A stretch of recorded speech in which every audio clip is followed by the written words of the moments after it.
like some sort of metal band or something.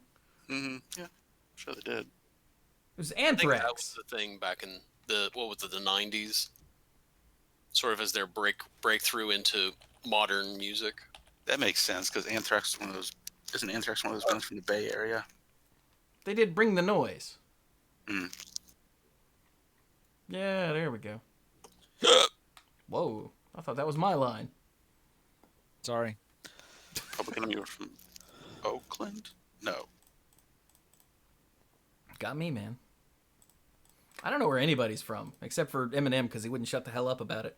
Mm-hmm.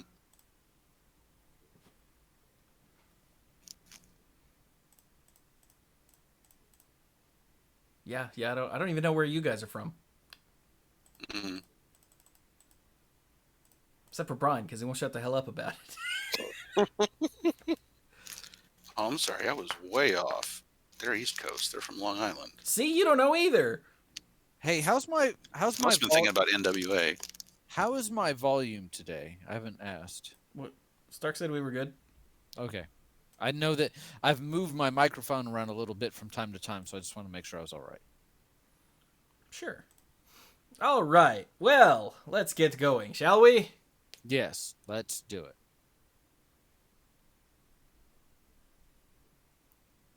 Ow, jam! Hello, everyone, and welcome to the Mana Pool.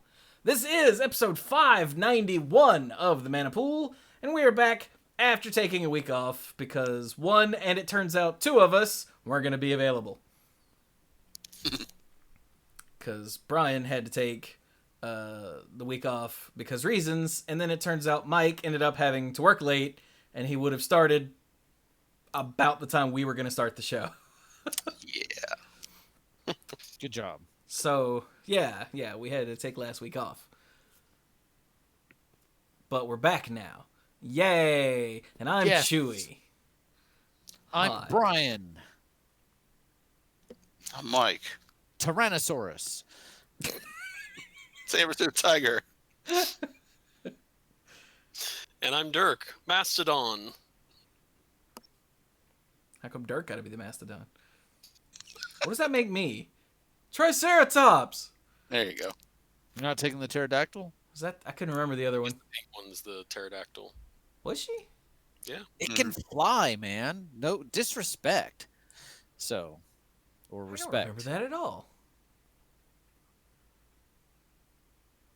For some reason, I can't... I think it's because pterodactyl is not a thing in my head. Like, pteranodon is a thing in my head. Uh-huh. Pterodactyl was like the generic term for flying dinosaur thing that people used, even though that wasn't a thing you ever saw in actual, things about dinosaurs. Mm-hmm. That's like the Brontosaurus. Nope, sorry, the Apatosaurus. No, apparently years later, actually Brontosaurus. What?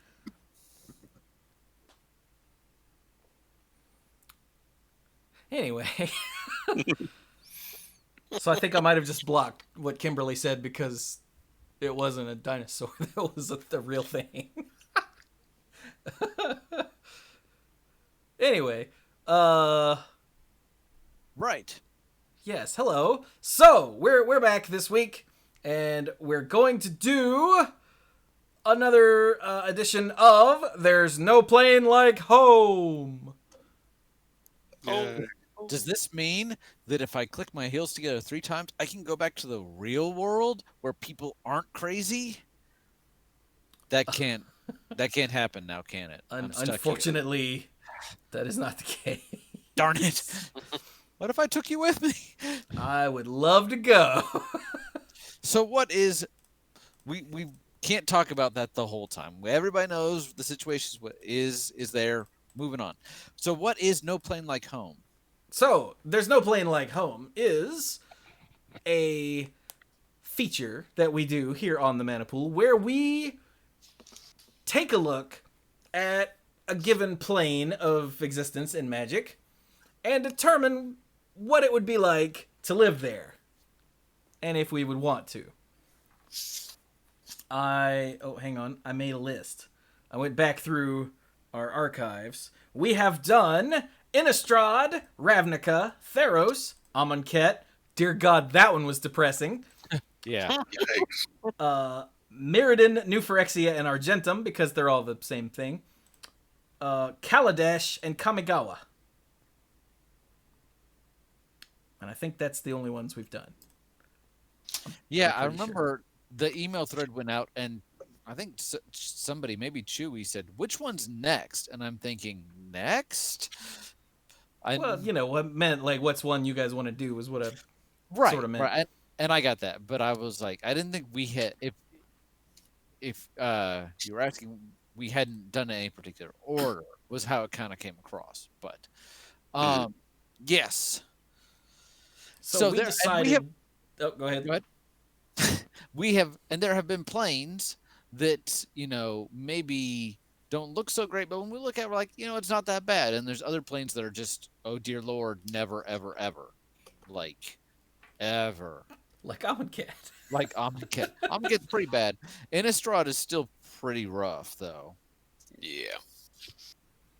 I mean, only if you've got something against getting eaten by a vampire or ripped to shreds by werewolves. Psh, racist. So Turn into a zombie, Yeah, if you're a human, then it's not a terribly great place to be. But if you're a monster, it's great. yeah, it's freaking awesome. So, this time we're going to take a look at it. Well, it's sort of 3 planes, Kind of, sort of. but it's also really just 1 plane because we're going to look at the different aspects or timelines or whatever of everyone's favorite Back to the Future analog, Tarkir. I feel like I should start humming the theme song, but I don't want to get demonetized. Demonetized. Not that I make any money off of this thing anyway, but still. That, and because we were talking about dinosaurs earlier, now the only music I can hear in my head is Jurassic Park.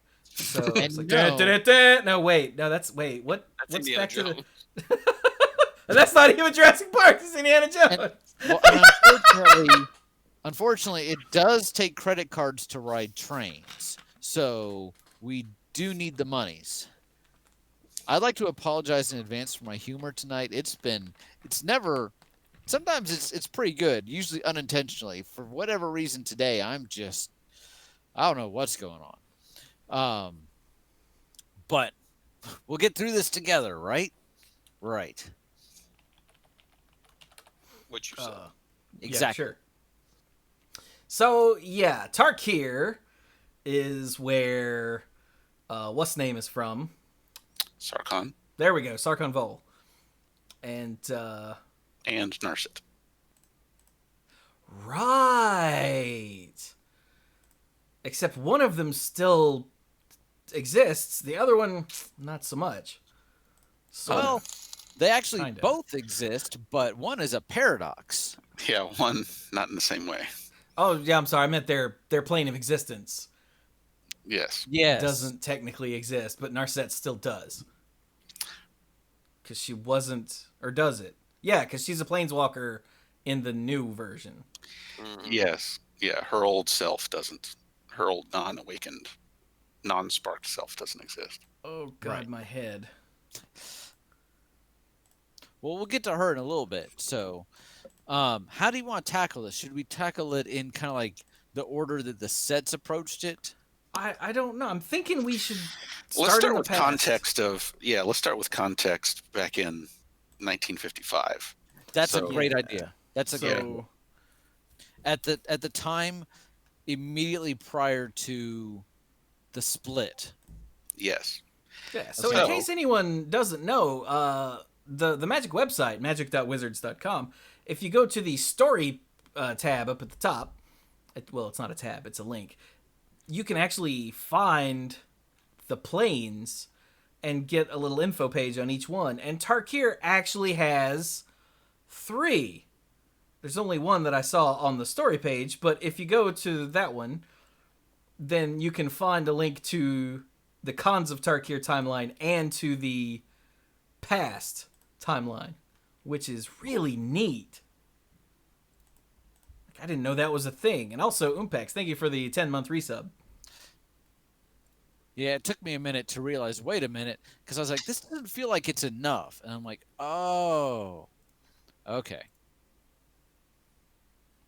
So Oh. back in 1955, uh, when Tarkir was how long was this? 10,000 years ago by the I think it was just one or It's- two, just a couple it's- thousand years maybe. Yeah, it says over 1,000 years before the over present day, so Okay. okay. roughly 1,000, I'd guess. Yeah. Yeah. So what does Tarkir look like back then? Okay. So the world setting is inspired by various places in, real world Asia, areas of Iran and Afghanistan, Mongolia, Siberia, um, Japan, and Southeast Asia, like around Laos and Cambodia and Vietnam. Cool. So that's the general setting. And the culture of the people, there's humans are one of the main races here, and there's several others. The culture is organized around these clans of people that are defined by, different sections of the color pie, because they always are, because this is Magic we're playing. And back in the day, also part of the definition for the world setting was not just the struggles and the interactions between the clans themselves, but also their conflicts with the dragons on the plane. Dragons also organized into different broods that were based on which colors of magic influenced them most strongly. That would bring them into direct conflict and other interactions with the clans in various places around the plane. Mm-hmm. So the dragons, let's see. Ugin was here. I don't think Ugin is native to this plane. He's But not. while Ugin was there, his influence created these big elemental storms that would regularly birth dragons. So that was part of the issue with the conflict between the dragons and the other peoples on the plane, is that there were just constantly these new dragons showing up out of nowhere and causing problems. And from here, various turns of events caused the timelines to split. In one of them, Ugin died, the elemental storms ended, the dragons stopped being spawned, and the clans were able to defeat them.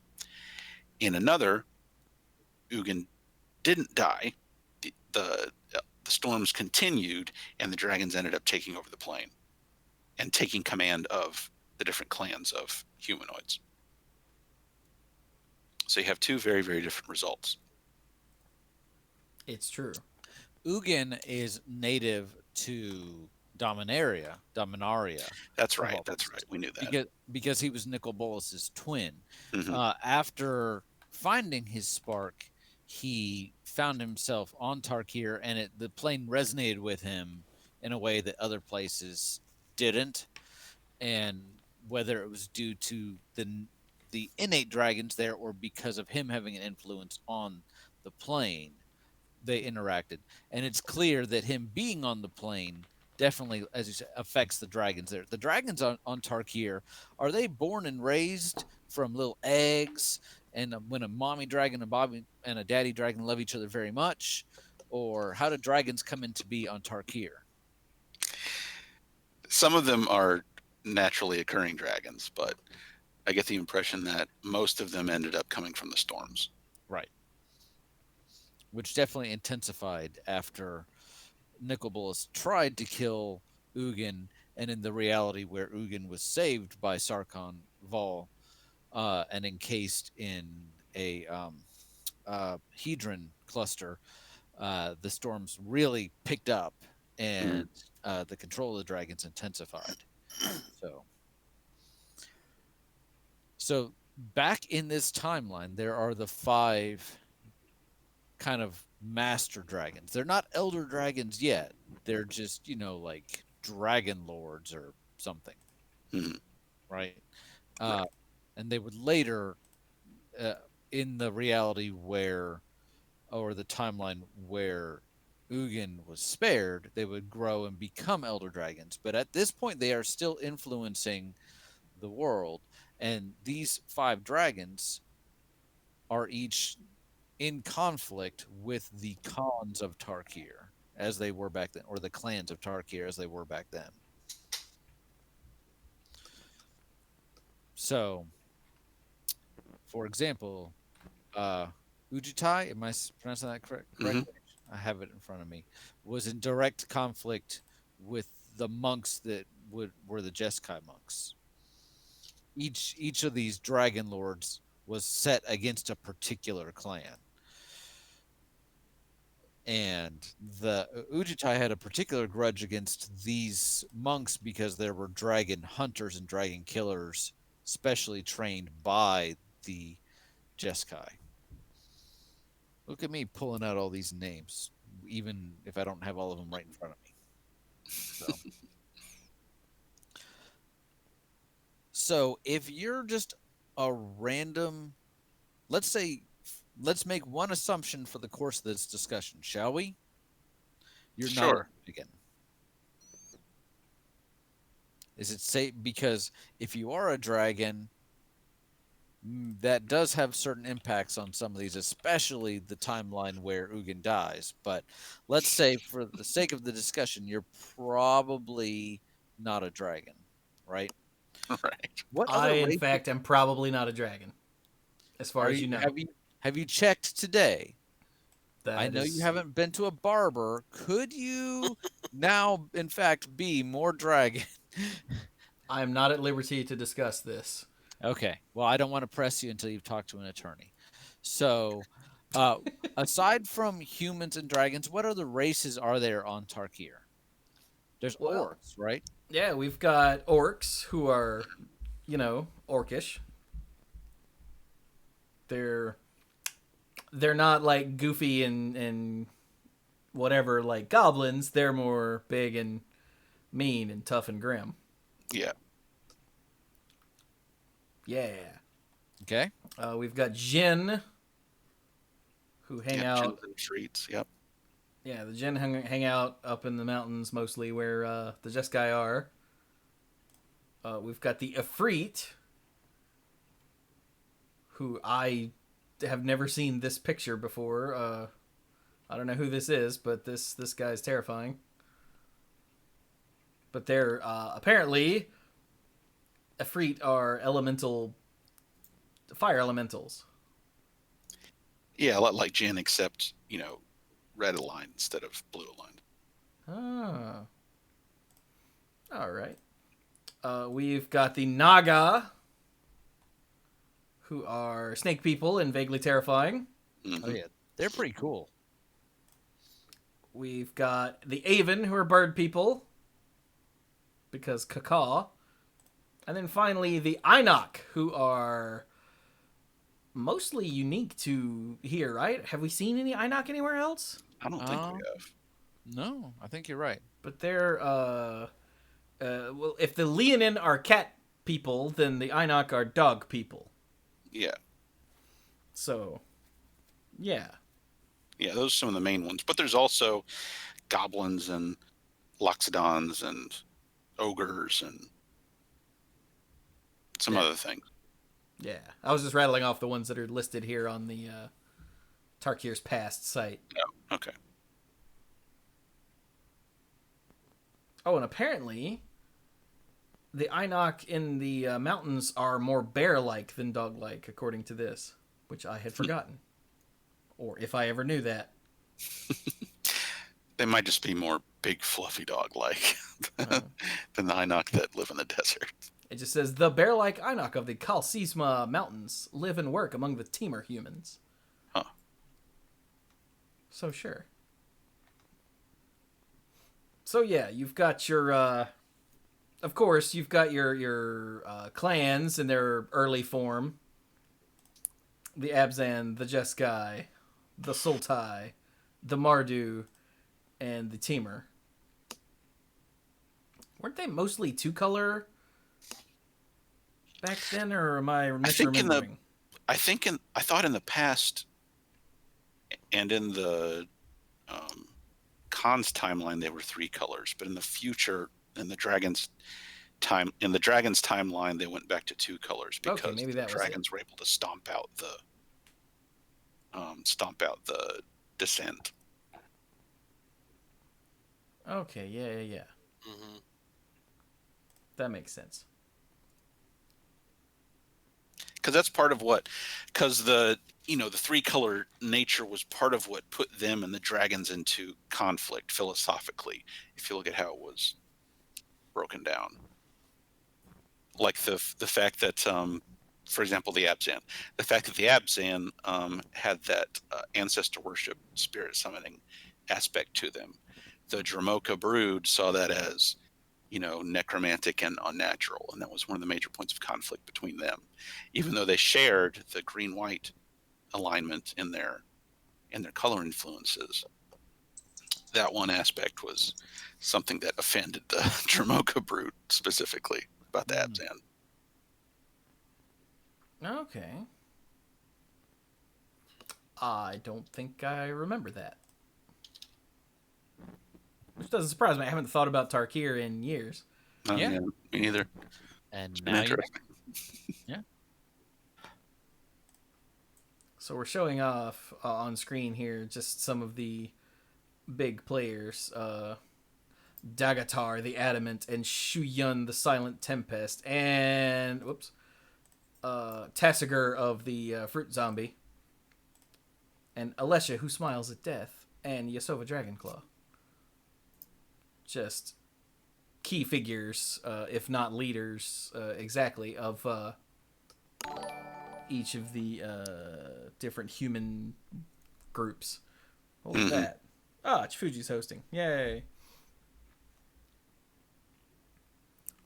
So yeah, it was war, essentially. Yeah. I got 5 warrior clans, 5 dragon broods, and everybody always hates each other. Yes. Hmm. So it's sort of like today's political system, but with a 5 party instead of 2. Or I guess you could be 2 humans and dragons, and they always hate each other. We'll go with that. So, yeah. So what about, okay, there are places and things that are pretty universal across all versions and timelines. What do we have going on Tarkir? Like each warrior clan inhabits its own section, Right. which are basically analogous to the 5 basic land types. Mm-hmm. The Abzan live in the plains, the Jeskai in the mountains. Or well, wait. yeah, some of them are a little harder to pick apart. Yeah, that's true, because the Jeskai live in the mountains, but the Sultai live in pretty much the swamps. Mm-hmm. The Temur are basically the forests, but then you've got the Mardu. Yeah, but the Temur also live in the mountains. Forests. The forest Mardu roam mountains. the plains. Ish. Ish. Yeah. Well, here's what the player's guide in the Fat Pack says. The Abzan emulate the endurance of dragons. They live in great fortresses in the steppes of Tarkir, and are the plains' unquestioned master of defensive warfare. Yes. Jeskai emulate the cunning of the dragon. They live in remote monasteries, working to perfect their understanding of martial arts and reach enlightenment. The Sultai brood. The Sultai emulate the ruthlessness of the dragon. They live in decadent jungle palaces, using their enemies' animated corpse as servants. The Mardu horde emulate the speed of the dragon. They are nomads on the steppes of Tarkir, and they take what they want from whomever they encounter. The horses and bows inspire fear everywhere they go. And the Tamir frontier. The Tamir emulate the savagery of the dragon. They live in Tarkir's snowy mountain ranges, where they constantly test each other's strength to prepare for battle with their enemies. All right. So just sort of give you an idea of where everybody is. Well, there you go. Yeah. And talking about real world influences, the Abzan live in the region and have a culture that's influenced by, the region called Persia around Iran and Afghanistan. The Jeskai pattern after places and elements of culture from Japan. The Sultai live in a place that's inspired by, the Cambodia, Laos, Vietnam, Southeast Asia region. The Mardu, where they live and their culture is inspired by, the plains of Mongolia, and I guess the hordes of Genghis Khan and all that good stuff. And the Temur, they live in the place and have that culture inspired by real world native Siberian culture. Oh. Cool. Dude, I don't think I knew any of that. Yeah, That's actually really awesome.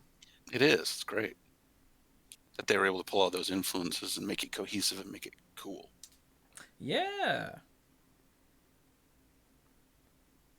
That's going to lead to a discussion later. Are there any places and cultures left that they haven't turned into a magic set? But not right now. Cancel culture.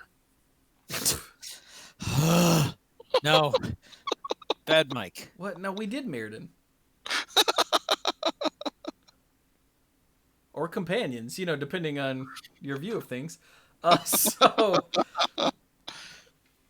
timely. So, all right. So regarding the past, personally, I think I'm good with not having to live in a warrior clan that's fighting against a dragon brood. You think so? Yeah, that sounds pretty stressful. Yeah. Because If you try to strike out on your own, you'd probably be eaten. there's no probably to it. There's no way you'd make it on your own. Yeah, No. This is definitely one where you pretty much have to belong to a clan. Mm-hmm. Oh yeah, yeah. I don't think there are any. What were they called? The people Unions? that weren't in a guild.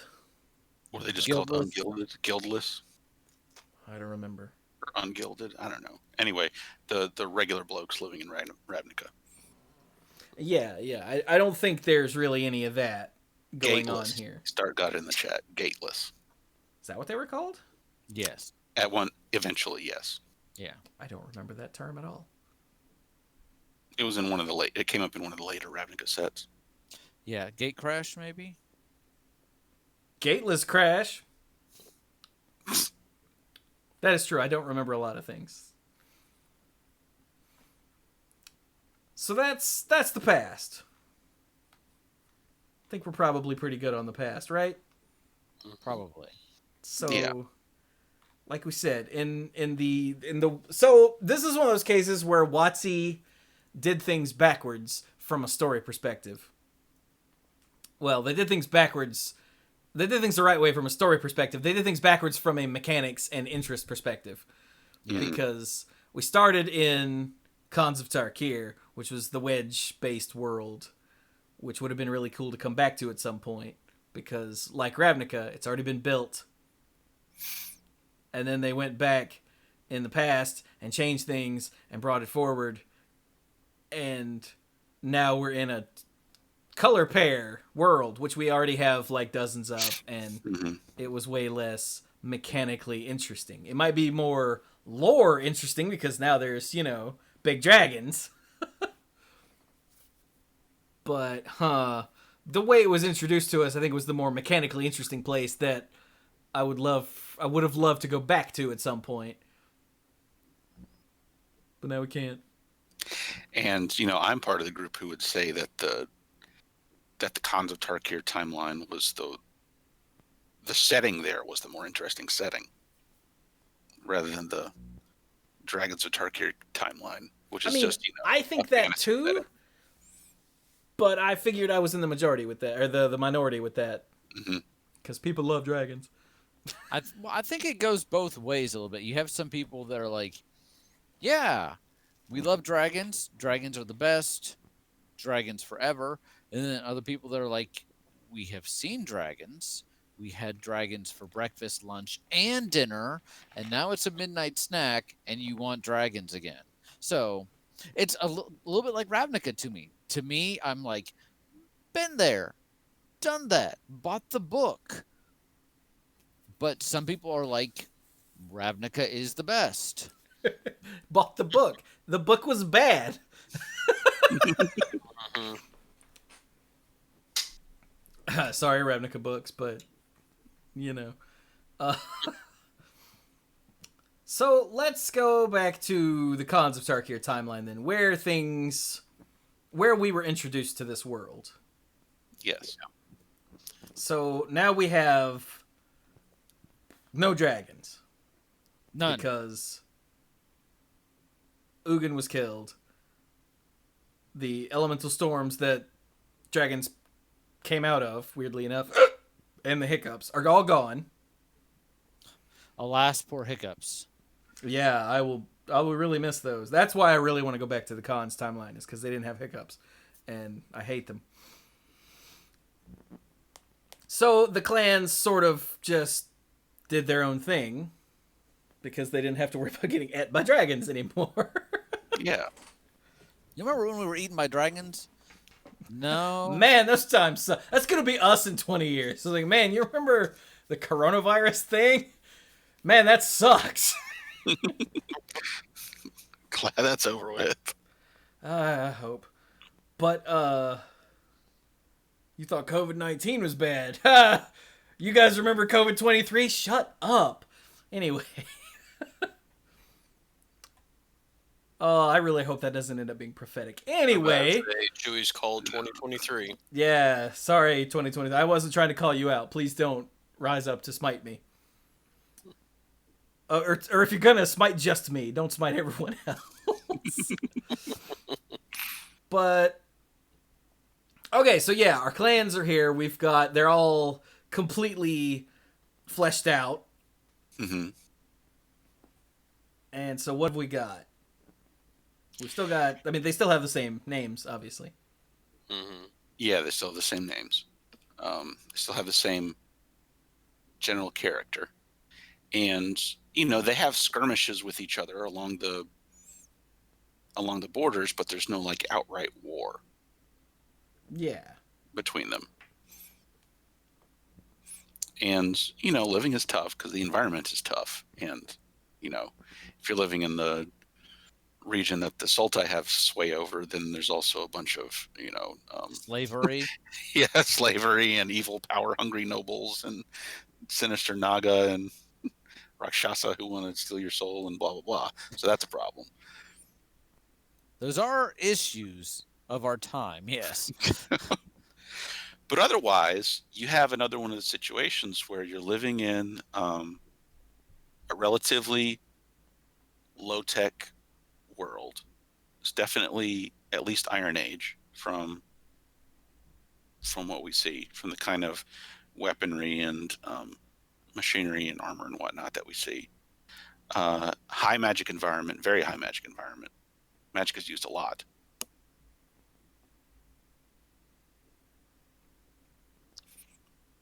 But it's not exactly peaceful. But you're not living in a constant state of war.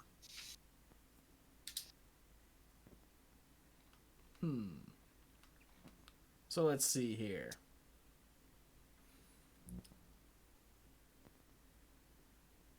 I don't really know.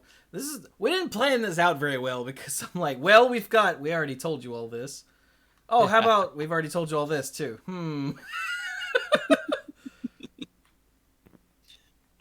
What are some of the philosophies about some of the clans that might draw you a particular one? And is there any region of the world that seems more appealing over the others to you personally? That is a fascinating thing because it's easy to contrast them to each other. Yeah.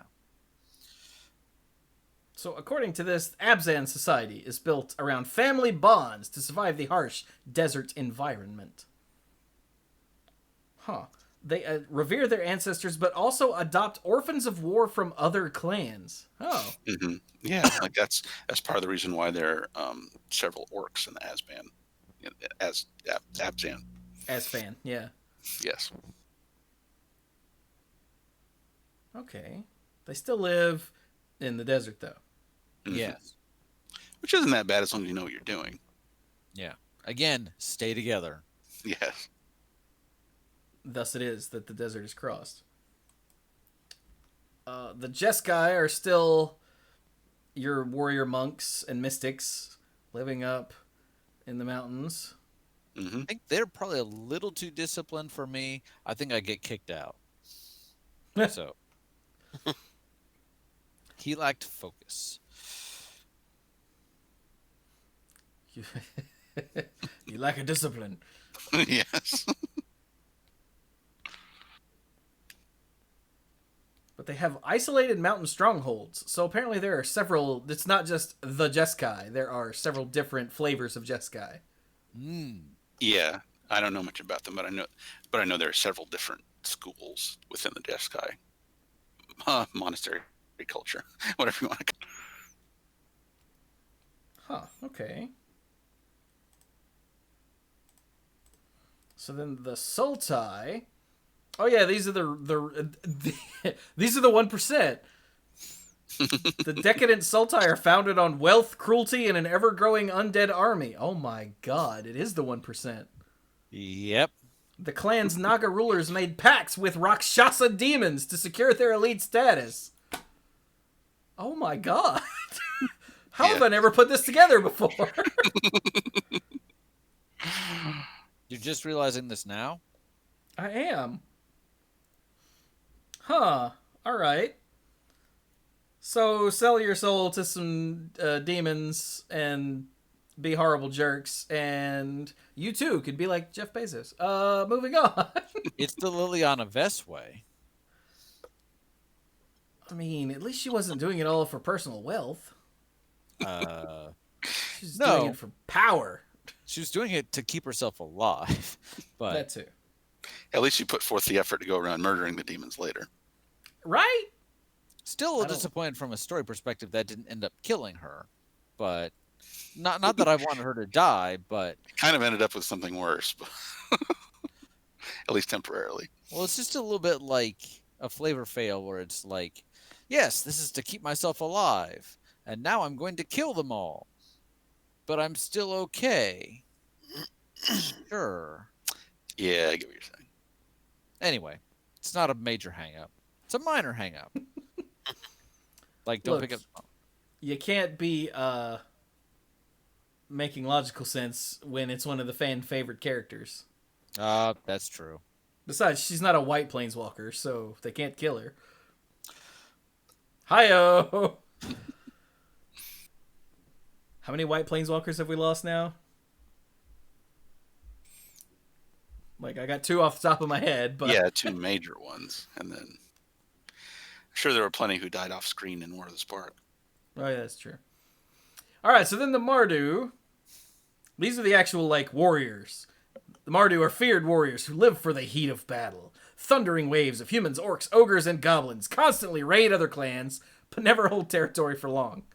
Because bad at this game. The clan's main encampment is at the cliffs where an ancient dragon died. Okay. Mm-hmm. It's kind of like, why hold territory when you can just get on your horse and go take some more territory over there? You know, it's one of the problems I have with Ubisoft games. Mm-hmm. Like the Far Cry games. Once you take all of the forts, or whatever it is in any given Far Cry game, there's really not much else going on other than to finish the story missions and like the hunting missions, and then you're done. So if you could take the forts, and then later while you're on the other side of the map, they get taken back, you could take it again and have more stuff to do. Mm-hmm. And the Mardu have figured that out. Better than Ubisoft has. And then finally, the Teamer value strength, savagery, and independence. These nomads spend much of the year hunting in the inhospitable Kalsismar Mountains They have little desire for conquest, but fiercely defend their community. Team are shamans or whisperers, speak to the nature spirits and elementals. Okay, so these are the up in the mountainous woods people that don't mess with you unless you mess with them first. Mm-hmm. Okay. All right. So basically, I think I could probably deal with any but the, as Stark put it in the chat, the rich bastards of the Sultai. Yeah. You know, because living in current times, I don't want to be part of the problem. But the Abzan are, they seem decent. The Jeskai are, you know, knowledgeable. The Mardu are out to have fun, apparently. And the team are very chill. I don't think I'd fit along with the Mardu. I don't have a problem with having fun, but their version of fun and mine may not line up exactly. So. Oh, yeah. I'm just saying, if I found myself there, I would probably be like, all right, cool, let's go. And I'm sure they're having fun.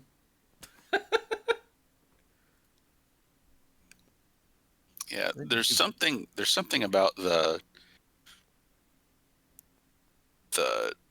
shamanic tradition and the connection to nature and the land and the spirit that I really find appealing about the Temur clan, but I would not be cut out for the lifestyle. I think in terms of like culture, I'd be most well suited to the Abzan clan, because the Temur lifestyle is just too tough. I wouldn't be cut out for it. Mardu, I wouldn't be cut out for that either. And just something about just the Jeskai culture would just be a bit too, feels like it would be a bit too confining. I don't know. I can see all of these. Yeah. Mm-hmm. I think unanimously we all look at the Sultai and go, no. Yes. If you're not part of the elite group, then it's probably not a great place to be. No. The only way the Sultai are getting us is if we're literally captured and forced into a slave situation, which I don't think they do that for living people, so they'd kill us first and then raise us back up. So I think that's right. I do think that they do that for some living people. I do think that they had that slavery thing going on. So yeah, there are some living servants, but otherwise, you know, they'll just throw us in the crocodile pit and then fish us out if we aren't too badly mangled.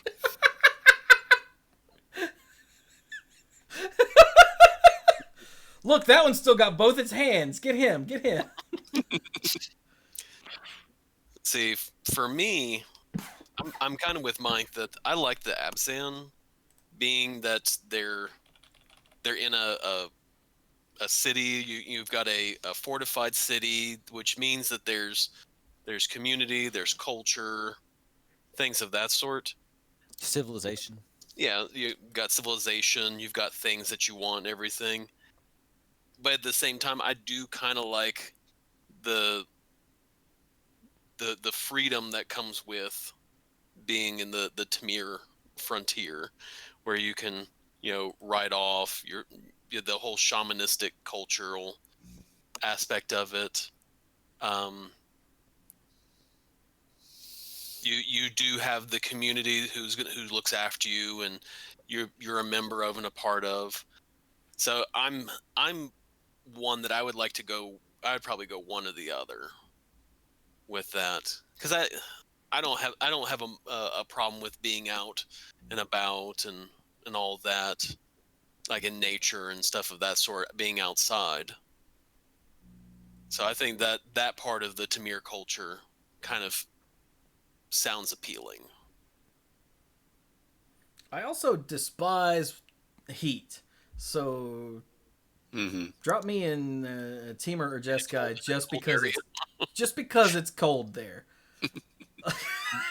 You live in North Carolina, right? Yeah, I also hate the humidity. If you don't like the heat, it's the humidity that gets you here in the South. So I guess I've been to Las Vegas when it was 110. 110 in Las Vegas, it actually doesn't feel like it at all. yeah, no, Like, it's sort of yeah, like it's hot, but I it's can sort of breathe. like 85 here, because here 85 degrees comes with 125% humidity, which is more than 100, which shouldn't be possible. But percentages. I don't actually know if that is possible, but that's what it feels like. You want to register a complaint with somebody, don't you? With somebody. Like a few days ago, here, I went out for a walk. Just a few days ago, mind you. I went out for a walk, and the air was so thick, it actually hurt to breathe.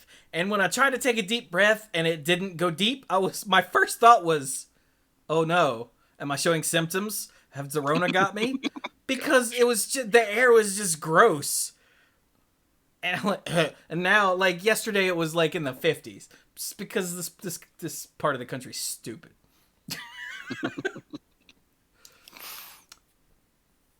Like, I had to put on a hoodie to go out and walk yesterday when it wasn't raining because it was cold. A couple days ago, I was wearing shorts and a t-shirt.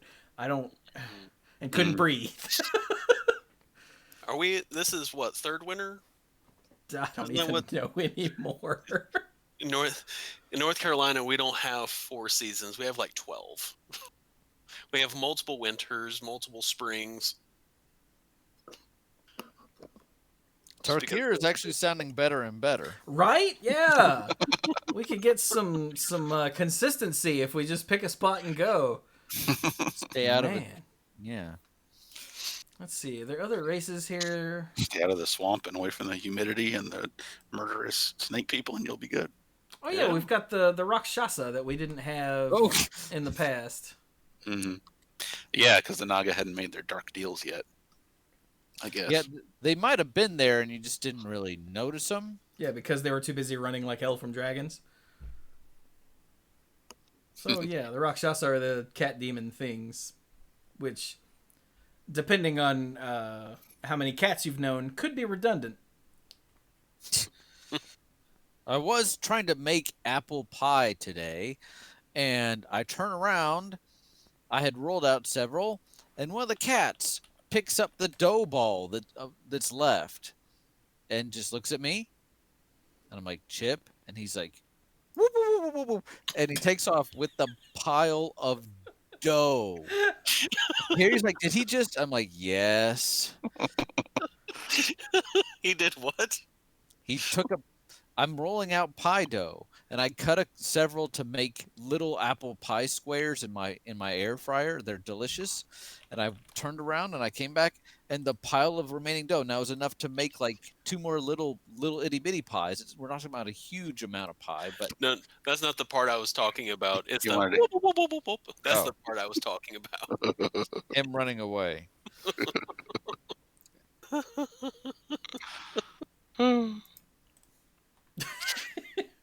Like I said, it could be redundant to call them cat demons.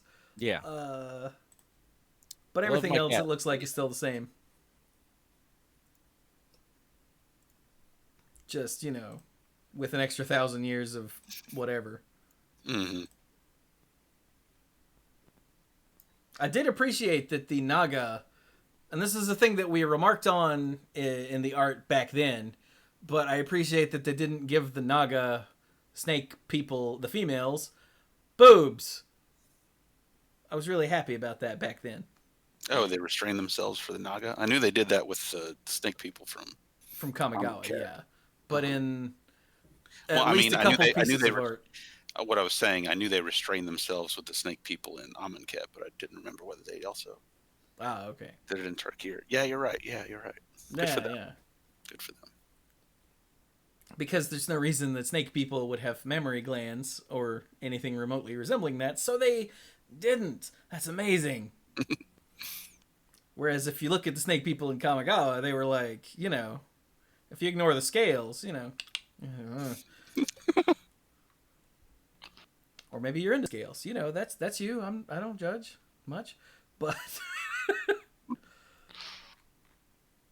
huh.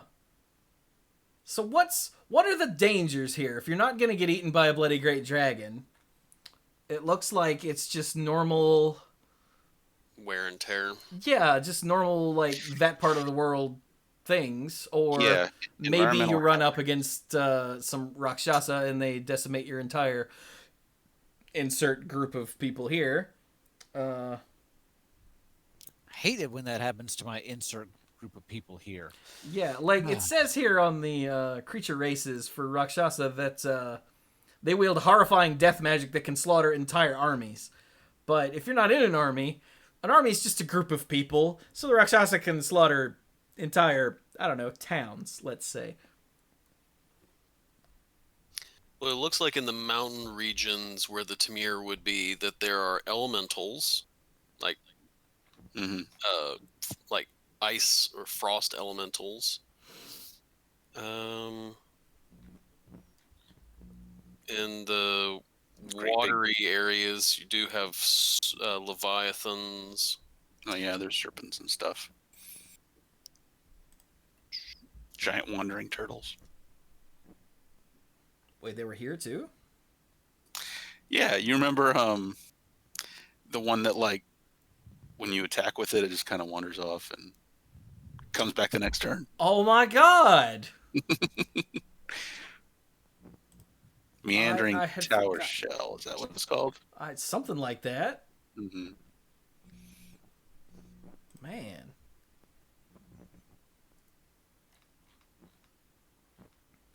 That's Black. that's something. It's a vampire. That's right. They're rare, but there are some vampires on the plane. Most some- everything looks like it's just zombies. Someone in Lots of chat Insects. Someone in chat asked if the Einok are pangolins. No, that's just armor. They're dog people. Or bear people, Yeah. apparently. If it looks like they have scales, the Abzan style of armor is very scale-like, Yeah. and they take old dragon scales and incorporate them into the armor. Yeah. That's also their symbol. So Yeah, the scale. they work Since they that into represent- basically everything. Yeah, Because since they branding represent- is important even in Iron Age civilizations. Yes. Why do you think I slap a Manipool logo on, like, everything? There's a snake hydra. There That seems is. redundant, too.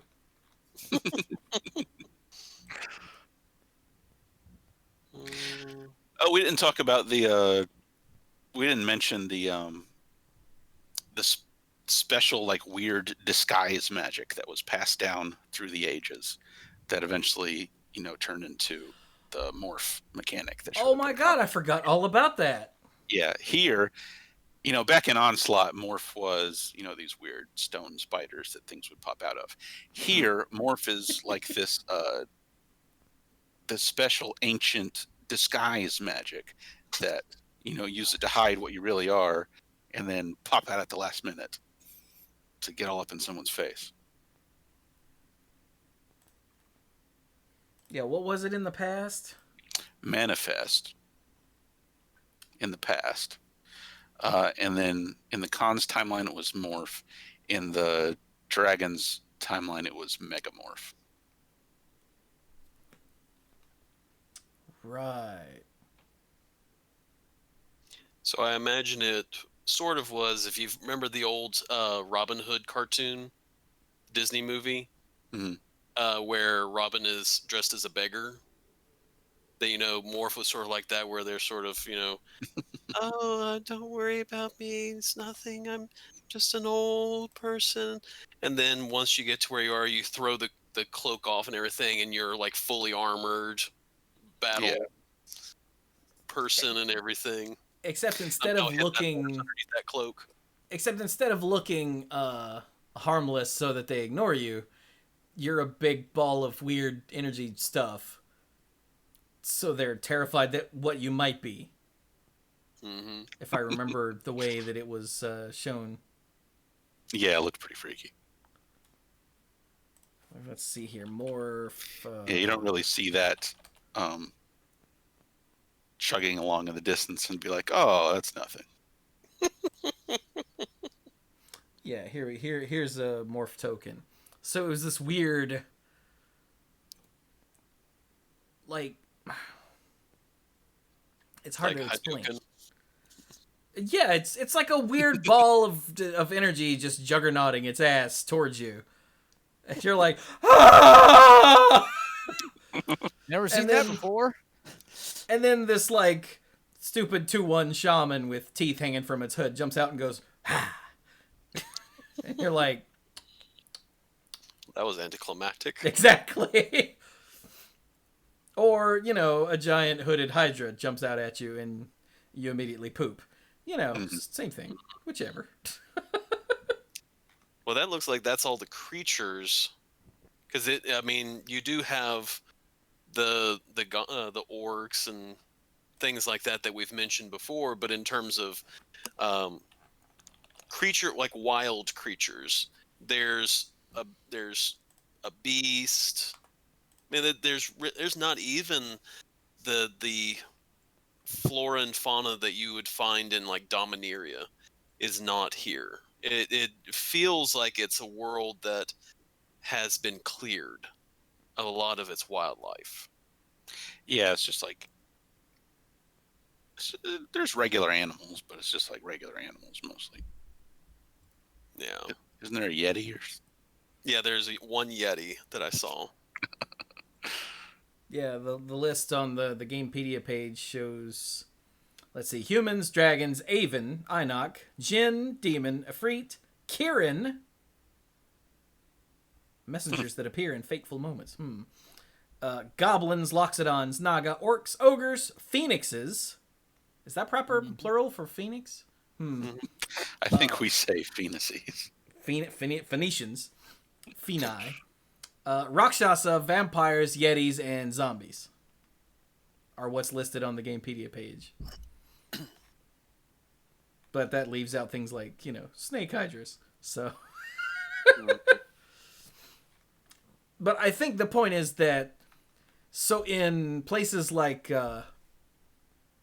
Innistrad, the non-human stuff that's out there is what you have to be afraid of. And like on Ixalan, you know, that's a thing you have to worry about. But here, that's not the point. It's the environment itself, it seems. And then relations between the different tribes aren't super friendly. But just dealing with monsters and stuff that ain't it. No, it's all the environment and hostile clans. Yeah, and since dragons have been extinct for 1,000 years, we don't even care. Mm-mm. Not even a thing. That ain't even a thing. See? Yep. Because why would you worry about it if it's not really an issue? Yeah. So,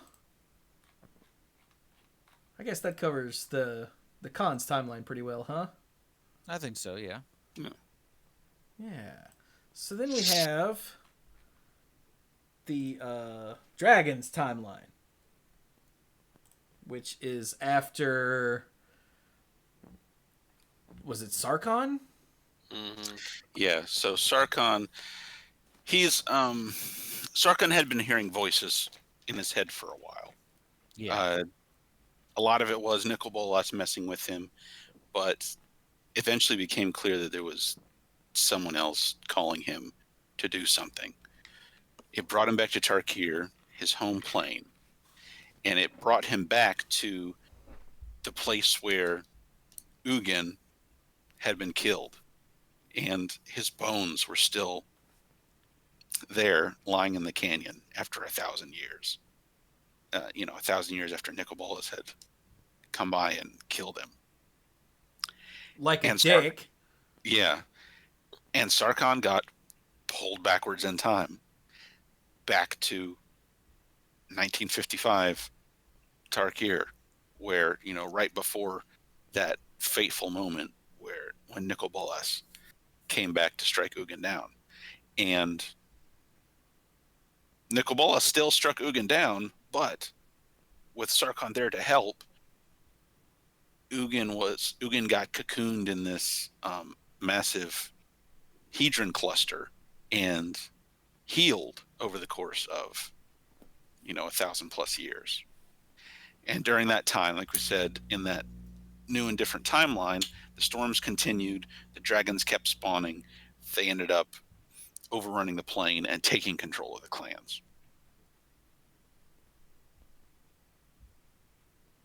And strangely enough, that meant the timeline that Sarkon was from was just gone. Yep. It was just gone. And the world he was from never existed. He was able to escape the change because he was, in the past at the time. I was dead at the time. Yeah. But Basically, yeah. But his mission unlike was completed. His mission was completed. The voices stopped. The dragons are back on Tarkir, and Sarkon loves dragons, so he thinks that's amazing. Yeah. So he's really happy about all He's this. living his best life. Mm-hmm. as the kids say. Yeah, and I remember when I saw the art for Sarkon Unbroken, just to see the look on his face, I was like, wow, that is one content, fulfilled person right there. Okay. All right. Can I make a statement Mm-hmm. from Rise of Skywalker without anybody getting any up in arms? Go ahead. Yeah. I'm not convinced that you can, Okay. but go ahead.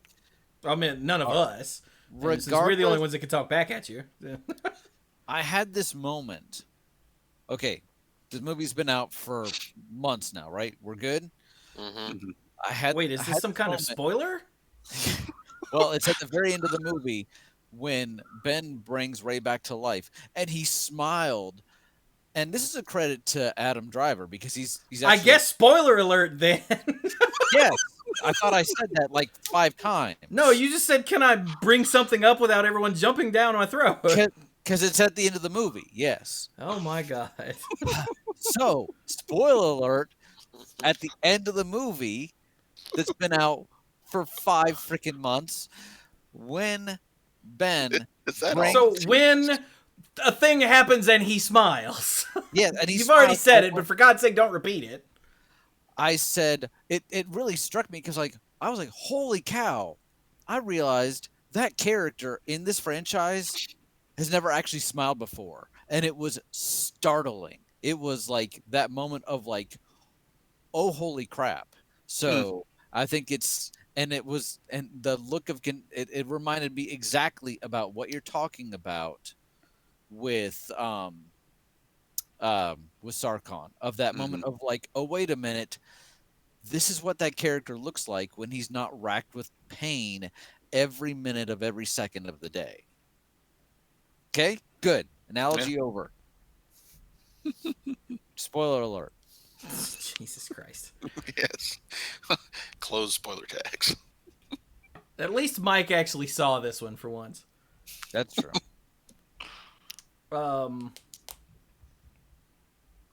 Anyway, so unlike Marty McFly, when his timeline got erased, he didn't disappear from existence, which is what would have happened to Marty and what almost happened to Marty. Spoilers Right. for a movie that's been out for 30 years. True. 30 freaking years. But Sarkon just avoided all that. And just now he is a man without a home. But I don't think he minds so much, really. No. No.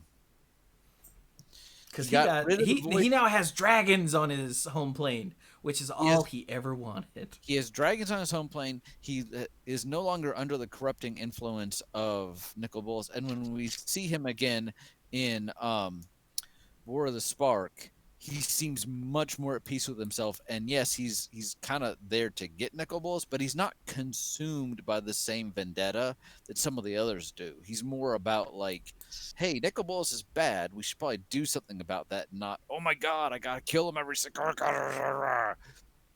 He's more at peace. Mhm. So, and part of that may have to do with his relationship with Narset.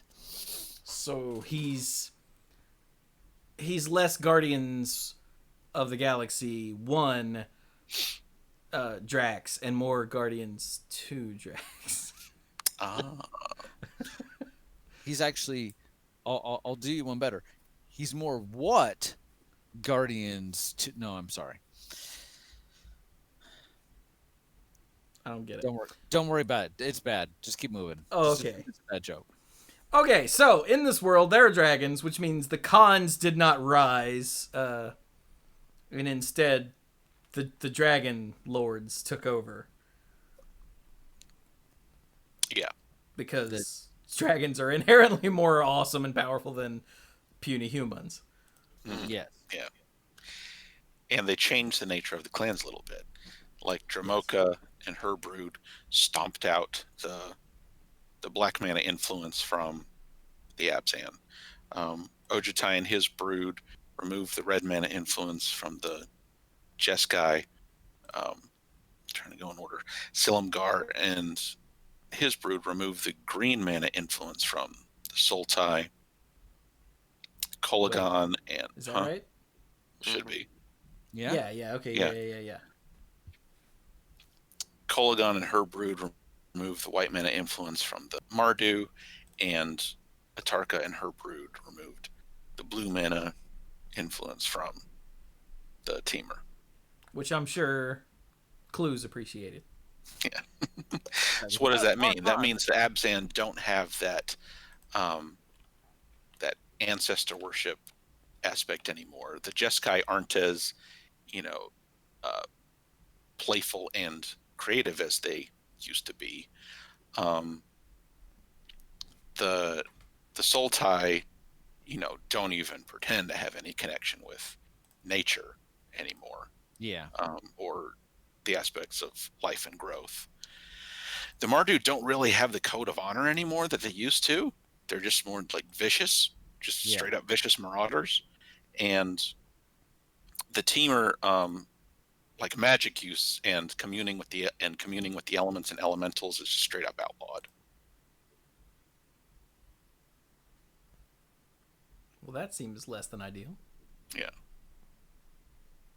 Which is a problem because the Whisperers, the people who commune with the elementals, it's just kind of something you're born with. It's not something you choose to take up as a profession. So they have to carefully hide themselves away within the culture so that the members of the Atarka brood don't catch them and eat them. Are they delicious? They might just be. Just checking.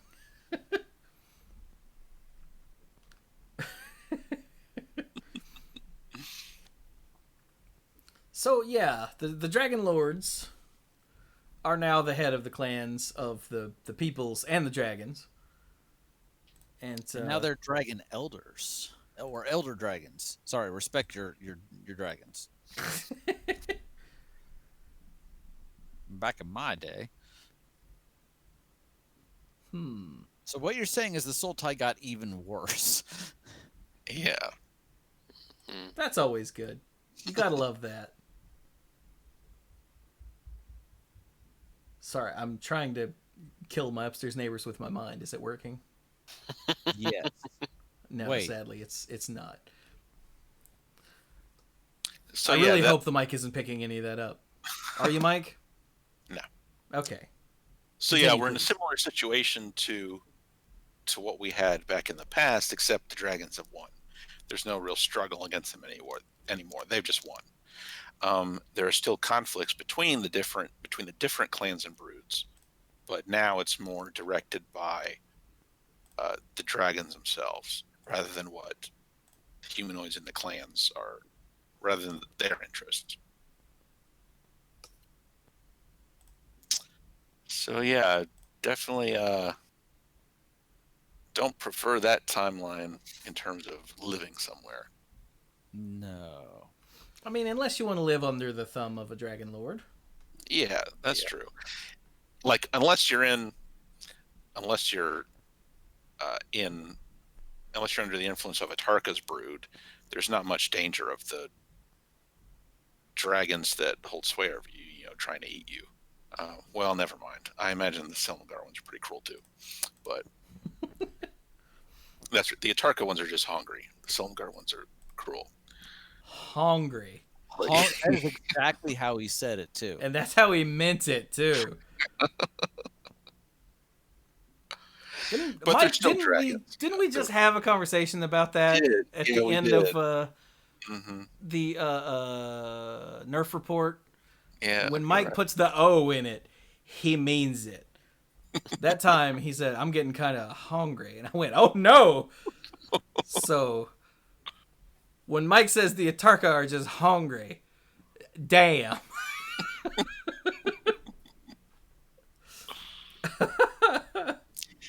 But yes, they're still dragons. They're still jerks. Dragons just end up that way a long time because they're so powerful, and they can live to be so old, and they can get so knowledgeable that they just see themselves as better than all these little fragile, squishy peons, and they act that way. Stupid peons. Yeah.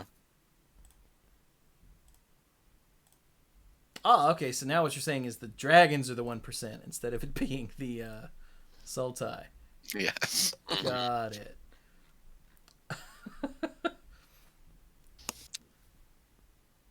So, okay, how do we live there? Do we live there?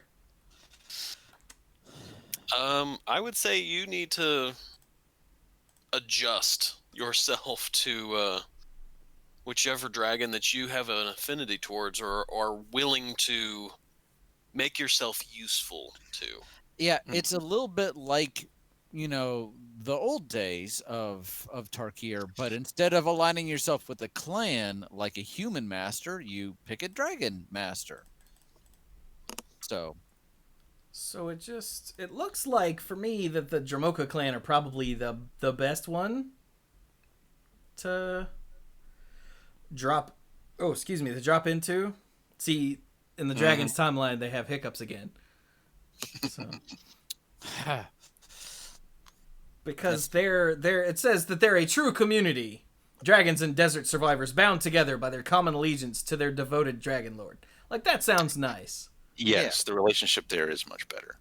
it's Between much the dragons and the healthier. humanoids. Yeah. I would not want to be anywhere near a Tarkus clan because she gets hungry or hangry. I can't even do it like Mike did. Then it doesn't matter. You could have served loyally for years and you're like, I think we can eat you now. Yeah, like you got to be just savage to survive in the Atarka clan, and that ain't me.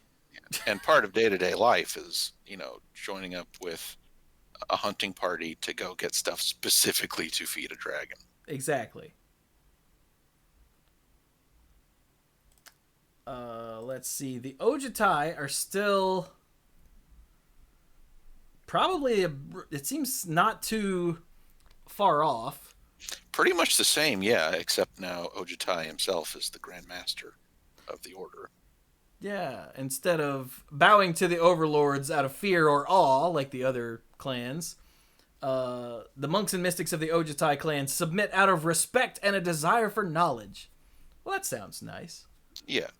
But still, the dragons lord it over them. Like, even though they probably could speak humanoid languages if they wanted to, they still pretty much only speak Draconic through a chosen speaker. And, don't like for the humanoids to address them directly when they're speaking to them. Okay, so maybe not nice, but at least not, awful. Yes. And then the Silumgar just don't. No, Nope. Just don't. Don't even, man. Just It don't says do here, of the 5 dragon lords on Tarkir, Silumgar has the fewest followers. Living followers, that is. When the undead are taken into account, his clan's numbers are unrivaled. Yeah. So the Silumgar. Okay, so back in the old days, Tasigur was the chief of the Sultai clan. Correct. And Dragon Lord Silumgar wears Zombie Tasigur as a necklace. Oh, he's not Yeah, I was hoping that there would show part of that on the picture here, but no. This necklace right here, yeah, it's got Tassigor hanging from it. Yep. And he's still animated. Yep. So for what we Just say, to over be 1,000 cruel. years. Yeah. And I wonder why he doesn't have that many people voluntarily just falling in line. And then the Kolagon, formerly Mardu, are yeah, they're, if the old school Mardu and the Khan's Mardu were, warlike and enjoyed having a good time and conquering places just to lose them later at whatever. These Kolagon they're like that but without the fun. Yeah. Hmm. It says, reckless and unpredictable, the Kolagon take what they want when they want it, including power and dominance within the clan. So, Yeah. You're not even safe within the clan. yeah, it's just not a cool place to, If you feel like you are better than anyone else, if you have a superiority complex going on, then this might be the group for you. If you are one of, I want to help other people, I want us to be a community, this is not your group.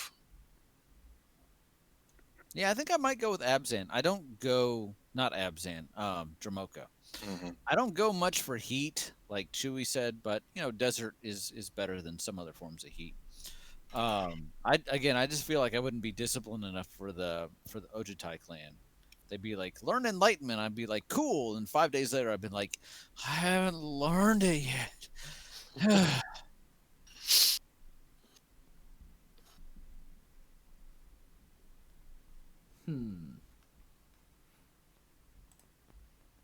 So yeah, that's oh, did Dirk find me a picture? Mm-hmm.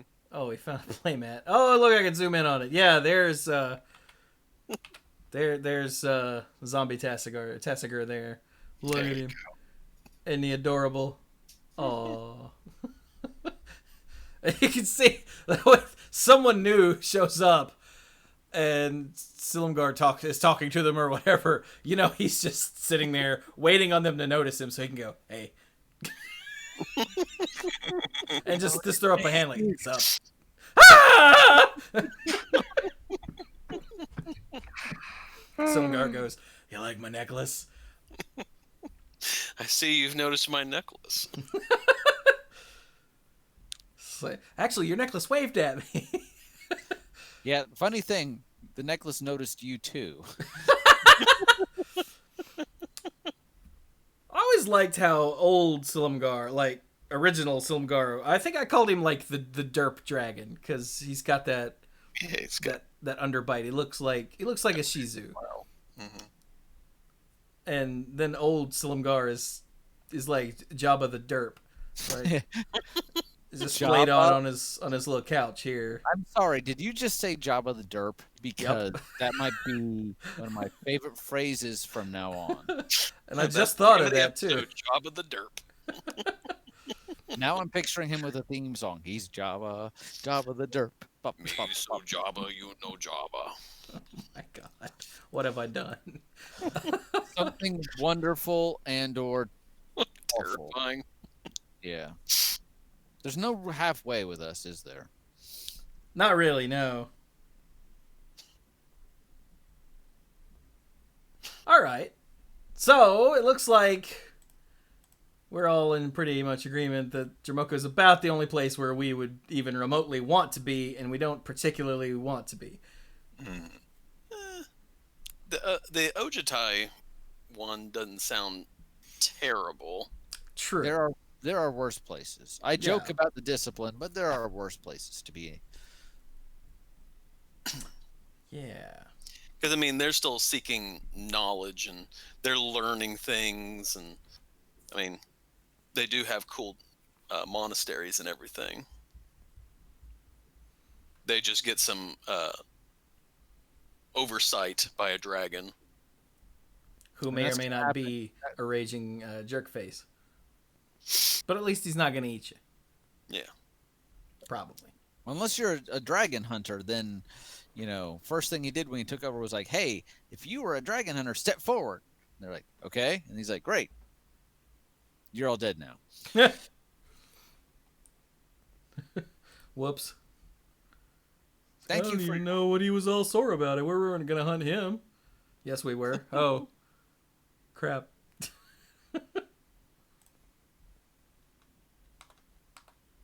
Cool. So this one was a little scatterbrained and a little everywhere, but Tarkir's a weird place to talk about because there's three different, sort of different but similar but not quite versions of it. Yeah.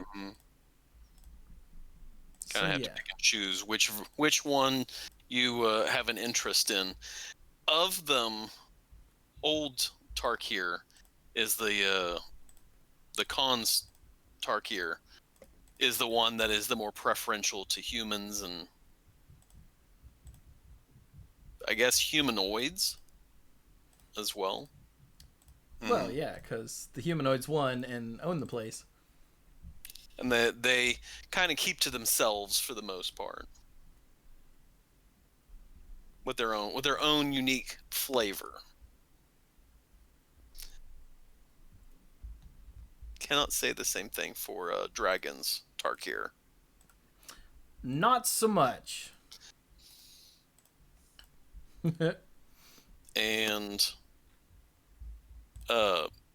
was it 1955? Tarkir is one where with that one is just wherever you ended up, the very first thing you do is you just find whichever stronghold you can find. Yeah. Do not go out alone. Make sure you take your buddy. Hey, buddy. Dirk, will you be my buddy? If we got dropped there, oh heck yeah, we'd be buddies. Like, all right, wherever it is, if you see a light somewhere that is not a fire, we're going in that direction. I get it. Dirk will Maybe only it be is my a fire. buddy. I don't know, but ends. we're going wherever it is, wherever there's no dragons.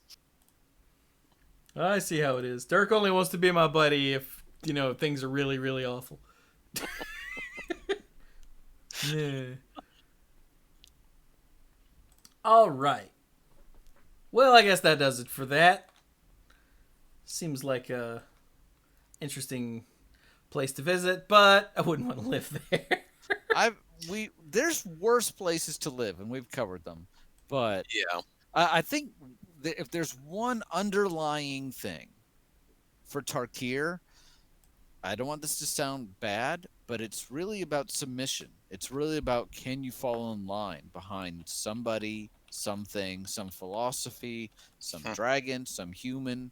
It is about, I never really thought about it this way. It's more about finding your place. It's not a place for the gateless. It's not a place, as we said, for you just like, you know what? We're going to switch alliances now. We're going to try this other thing. The Jeskai might encourage you to find different ways to learn, but everybody else is going to be like, no, you're not going to do that. And even if they let you live, you'll probably die before someone else will accept you. So this is really about finding your place and adapting yourself to a particular philosophy. And if you can do that, you get to live. So, hey.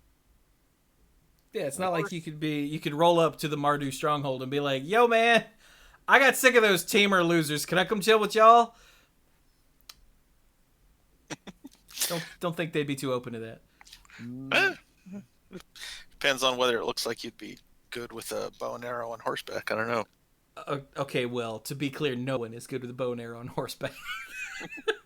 With practice. Lots and lots of practice. To quote Iron Man, Genghis Khan invented the bow and arrow and took over the world or something. I'm kind of paraphrasing. All right. Let's just say citation needed and move on. Yeah. Planes wise, I agree. We've we've had planes where some were like, okay, I could live here. This one's kind of neat.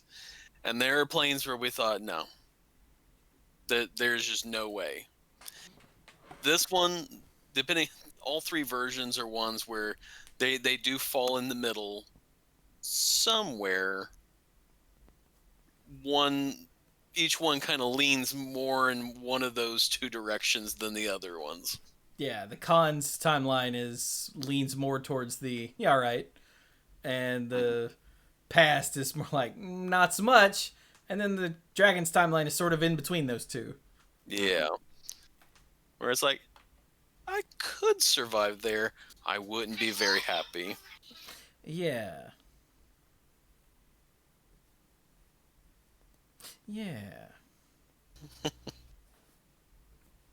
And I think we've all kind of thrown our hat into which one we would go with. Seems like it. So, there you go. Let us know which version and location you would want to live with, live Possibly time. So. Yeah. Well, if you look at it as three versions, then pick one and let us know which one and where. There you go. Yeah. And let's see, while you're letting us know things, let us know what you think we should do next. We have not done, oh lord, let's see, Alara, Dominaria, Eldraine, Fiora, Ikoria, Ixalan, Lorwyn Shadowmoor, Mercadia, Old Grotha, or Zendikar. Wow, we have that many more? And that's just the ones that I saw on a list and jotted down. There might be a couple more that my brain refused to recognize. Because it was just a giant word salad on the screen, and I was like, oh, just write stuff down. So. Word salad. Nom, nom, nom.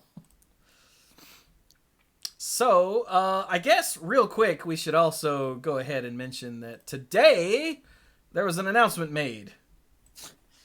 Yes. Of yet another new product. Yet another. Okay. I need to go dig this up, but I could have sworn they gave us like a map of all the stuff that's coming out in 2020 sometime last year. And thus far, they've released two things that weren't on that list. The Mystery Boosters thing and then Double Masters now today. Mm-hmm. Which leads me to wonder, why did they bother? I mean, Mystery Boosters makes sense. That was supposed to be a big fancy surprise, but... True. The Master Set, So, yeah, let's see here. Here we go. Yeah, we have Double Masters, which they're going to have two rares per pack. And I guess two foils per pack. And, yeah. It's a 332 card set. And the boosters will be on Magic Online. They can't do MSRP for paper products anymore because that's too transparent. So, but on Magic Online, they'll be $7 a booster. So that's a rough estimate of what they will be in paper, roughly. And they showed Doubling Season because, get it? Double Masters? Doubling Season? Mm-hmm. So I see what you did there. Not only do we get Doubling Season, but they're doing the box toppers thing because that gets them more money. So they're going to keep doing that forever now that they've discovered that technology. It's just like with foils when they first started those. But foils curl, and people hate that, so they had to come up with something else. So rather than fix the curling issue, we'll just make something else that's pretty. So Doubling Season has these adorable little critters on them. I do like that art. That's because it's adorable. I do not like the art for the other promo. There were two announcements today. So one was Double Masters, and the other one was Double Masters. Get it? Double? Yes, because there's two. Yeah. And this one, yeah, the card that they previewed is Blightsteel Colossus with this promo art that makes him look like freaking Onslaught from Marvel Comics back in the late 90s, I want to say it was Onslaught. I actually stopped reading comics right before the Onslaught crossover happened, so I don't remember when that was. I know Scott has the entire thing. I really need at some point to get him to dig those out and let me borrow them so I can read them, because I never did. But yeah, this Wayne Reynolds Onslaught-looking Blightsteel Colossus trips me out. He also looks like he might be sort of doing the hokey pokey. Or turning himself around. That's what it's all about. That's what I hear, yeah. Contrary to popular belief, I think it might be about something else. That could be too. Also, they did say that there are no fetch lands in this set. They did promise that fetch lands would be reprinted again in something other than the, oh god, what was it called? Secret Lair Ultimate Edition. Yeah. Yeah. And this ain't it, Chief. I like how they went out of their way to say, and this isn't going to be here, and again, Chu was telling me earlier, Brian, don't look at Twitter. And I'm like, I know. But like every comment on Twitter I read was, oh my God, this is such prejudice. I think I actually saw the word prejudice in there. What? One person literally wrote, put in quotations, the remark about this will not have fetch lands, and said, I hate this product. And that was their whole comment. I'm like, you know nothing about this. Sorry. People, sometimes my hatred of them. Of people, yeah. Would you have preferred they didn't tell you up front, and then you're going through previews and you're like, where are the fetch lands? Exactly. Sorry. As Stark just said in chat, because if they didn't say that, people would go, oh, the fetch lands must be in this set. And then when they're not, we'd get long-ass Reddit threads about how Wizards is a massive failure for not putting fetch lands in this set, and here's why. Yeah, so now we get to skip the wait and the tension, and people can just start doing those threads already. So, hey, good job. Yeah. By the time the set comes out, they'll have it all out of their system, and you'll only see good press. I appreciate them. Shut up, Mike. So yeah, it's a 24-pack booster box, not the usual. What is it, 36? What, they're not doing 72 for the theme? But it seems like a 30 big cards in each pack. I mean, it seems like a big set. It's got 332 cards. That seems larger than recent sets. That is a large set. Okay.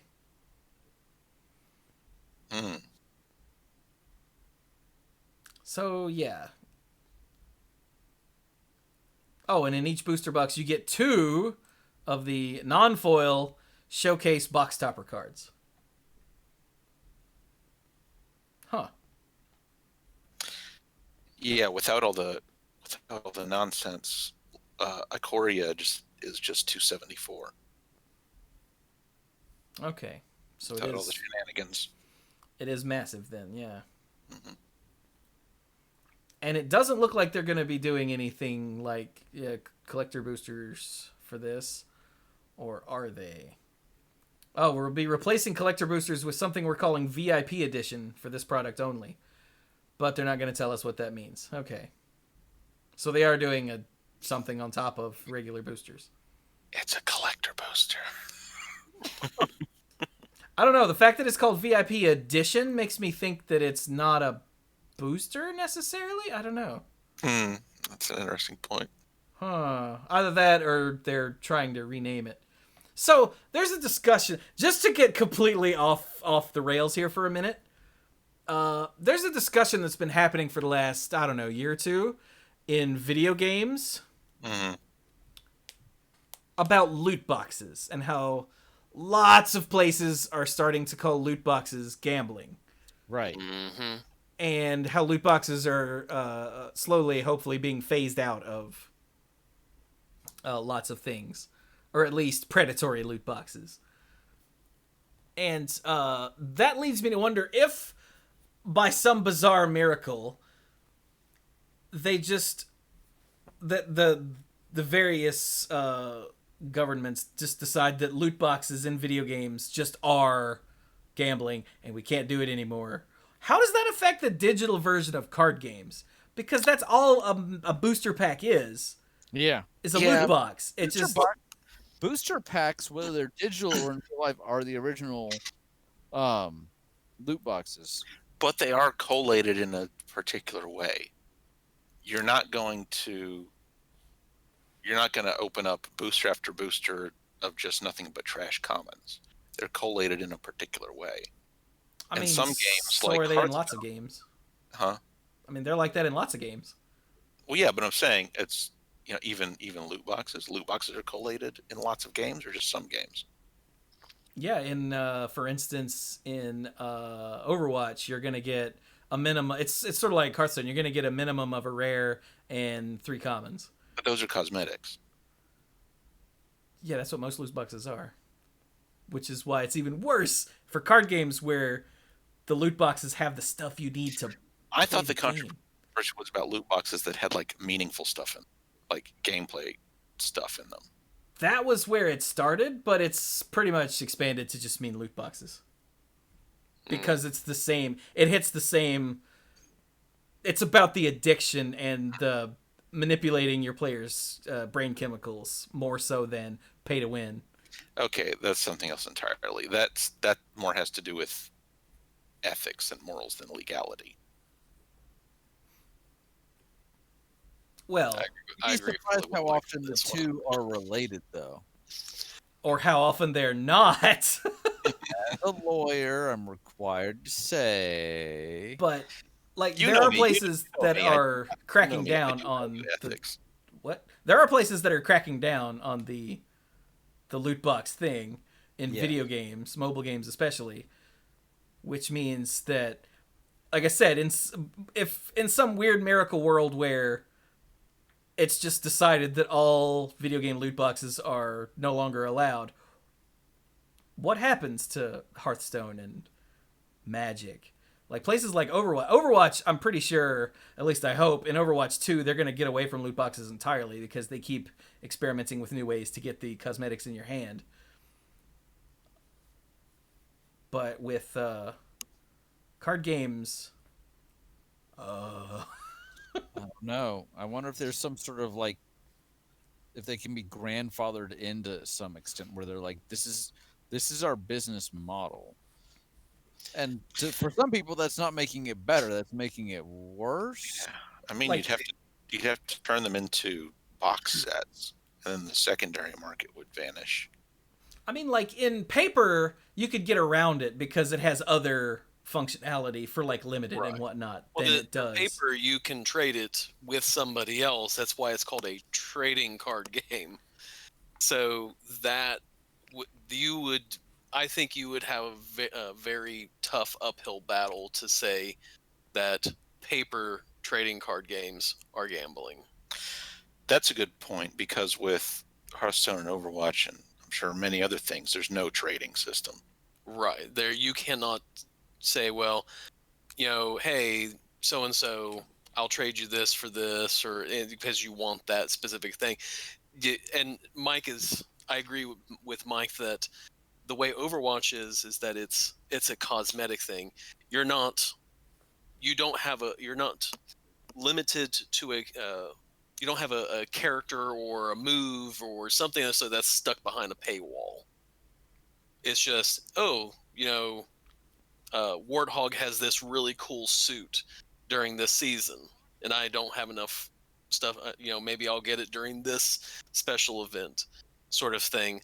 That is just fluff. That's look, I did this awesome thing and I got a reward for it, or I like unlocked an achievement, sort of thing. That doesn't matter, or that's superficial. That's not. I don't see that being an issue. But yeah, the whole issue with what was it, Battlefront, was That Battlefront was the tipping Battlefront was point the for a lot of straw people, that broke the camel's back, because that was behind a paywall. You like Luke Skywalker, right? You want to play Yeah. him in a Star Wars video game? How dare you? That'll be $8.95. It's like you can unlock him if you buy enough loot crates so that you can play this character. Yeah. Or if you grind for like 3 months, Mm-hmm. then maybe you'll get him. Yeah. But I was asking about the digital version of card games, not like I said, paper Magic. I'm sure there are ways around the it. thing was, didn't Hearthstone? You guys were telling me the new thing with Hearthstone was that if you get so many that you get. What was it that Hearthstone with Hearthstone now? As long as you have, as long as they're okay. So if you're opening cards from the new set, as long as there are cards of any given rarity that you don't have and have never opened, then you won't get any duplicates anymore. Like, I opened all the commons in the new set within, oh god, I can't remember. It was like 30 packs or something. Yeah. Like 2 of each of all the commons. And then I had all the or not uncommons, they're called in that game, rares, by like 60 packs or something. I can't remember the exact numbers, but it was something like that. Yeah. You won't start rolling duplicates in those slots until you have all of them from a given rarity. And it used to be like that with just the legendaries, and now it's like that with all the rarities. So, but even though there's no trading system in Hearthstone, it has the dust system where you can mulch cards you don't want and use the dust to craft cards you do want. Magic Online has always had a trading, buying and selling system. I don't know what Arena has. I assume it has nothing. Arena has, if you get duplicates, they just sort of become, what do they become? Wild cards? Oh yeah, wild card charges, but it doesn't have a trading system, right? No. Yeah. Like, I know they used to add to your vault opening. Is that what it still does, chat? I don't play Arena. I have not played in a long time. That's why I asked chat. Can enlighten us. I don't even know if the vault is still a thing in Arena. It's been so long since I played. But it's got a sort of kind of thing. It's not as easily usable as Dust, but it's there.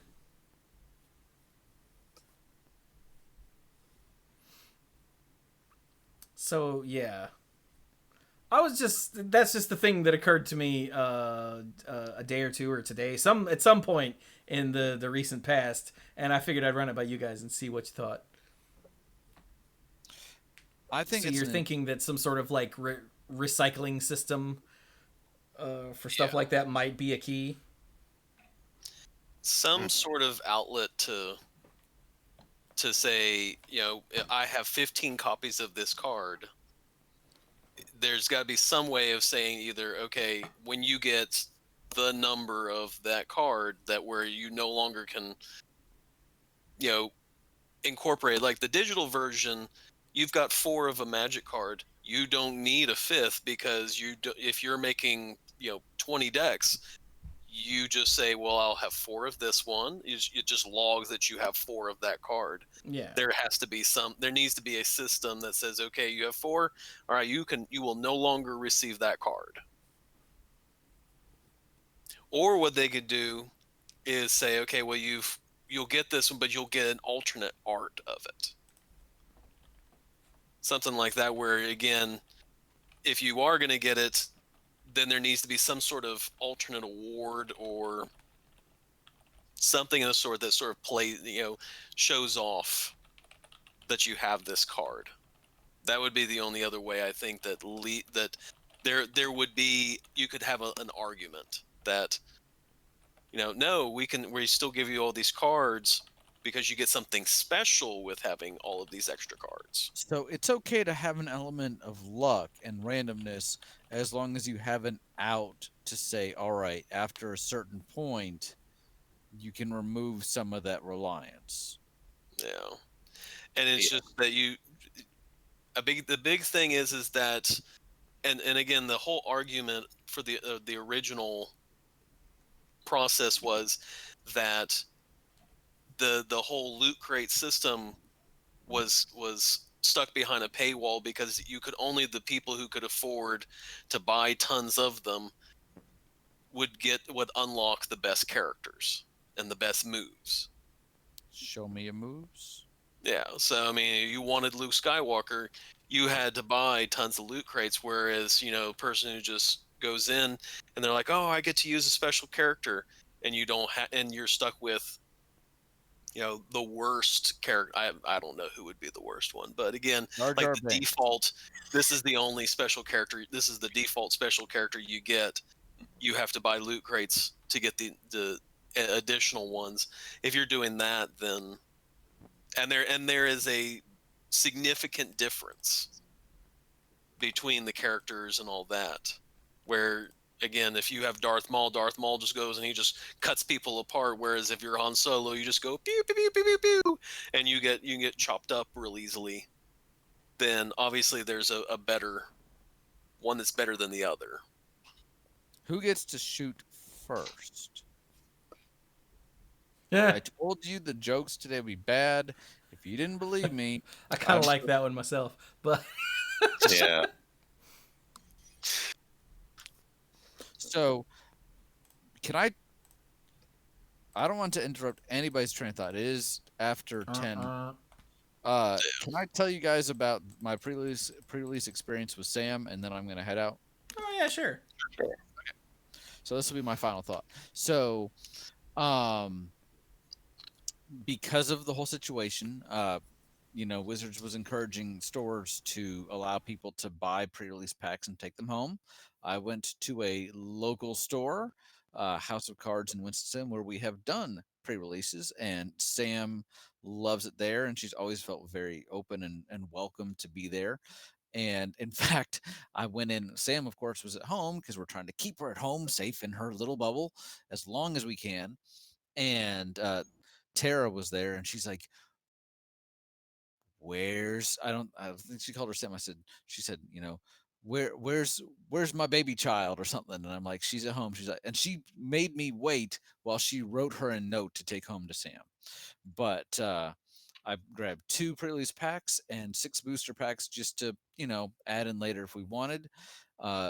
Gave her a pre-release pack, opened one myself. She wanted to build her deck completely on her own, which I applaud.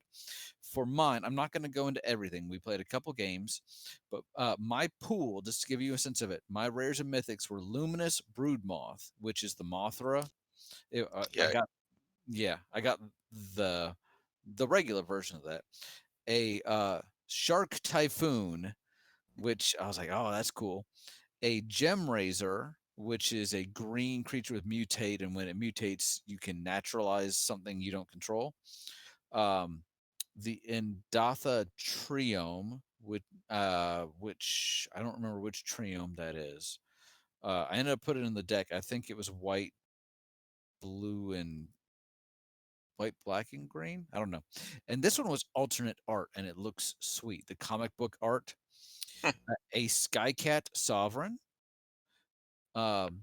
Riel the Everwise. That's another mythic, and it's that crazy blue-red lady that wants you to like cycle a lot. And Kahira the Orphan Guard, which is the companion that wants you to play certain creature types, right? And I looked at it, and I ended up actually building a Kahira companion deck because the creature types are like cat and nightmare and elemental and beast and 1 or 2 other ones. I realized I had a whole ton. It meant I couldn't have the Luminous Broodmoth in my deck, but this is just me and Sam. And turns out companions are really strong. Like just the ability to play it on turn 3 or whenever I wanted, or wait until I had a couple creatures out and then be like, hey, they're pumped and they have vigilance, was pretty darn good.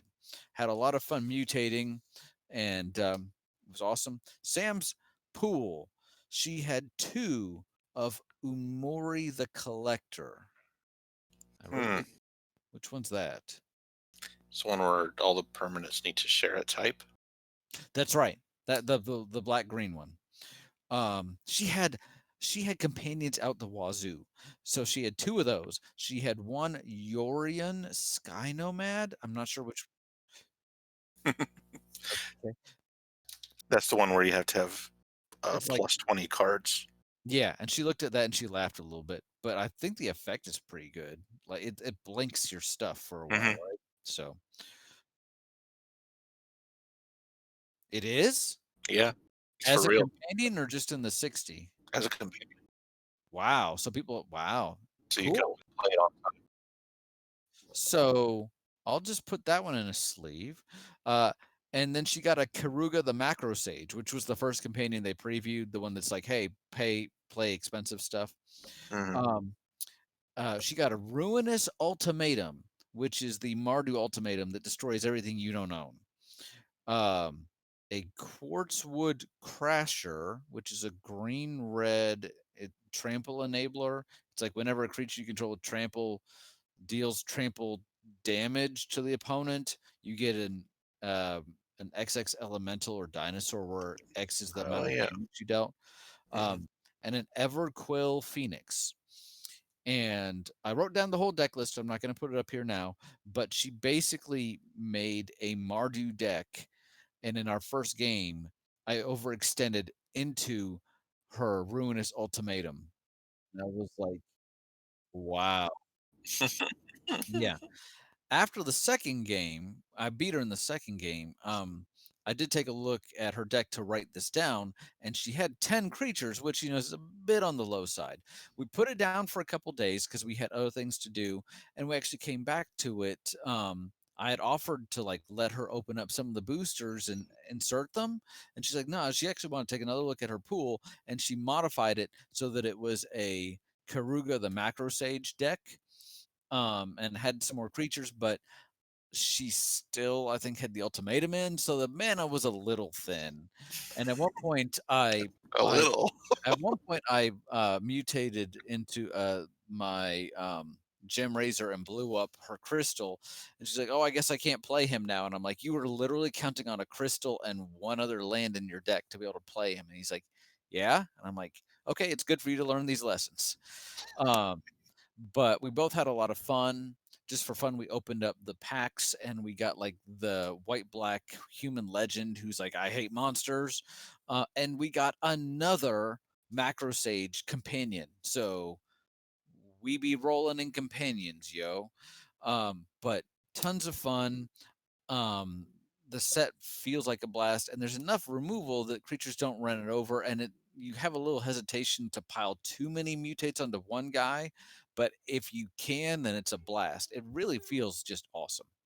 So my takeaway from this was hope people are still having a good time despite everything going on. And while we are living in a digital society right now, hopefully, paper magic with your friends, family members, loved ones, when it can be an option, still there, still a great time. That's all I got, gentlemen. It's been a pleasure talking to you tonight. Hope everybody continues to stay safe. Uh, keep being optimists. We'll get there. We'll get there. And I'll talk to you guys next week. Okay. Night, B. All right, come on. For my final thought, Tarkir was a weird set.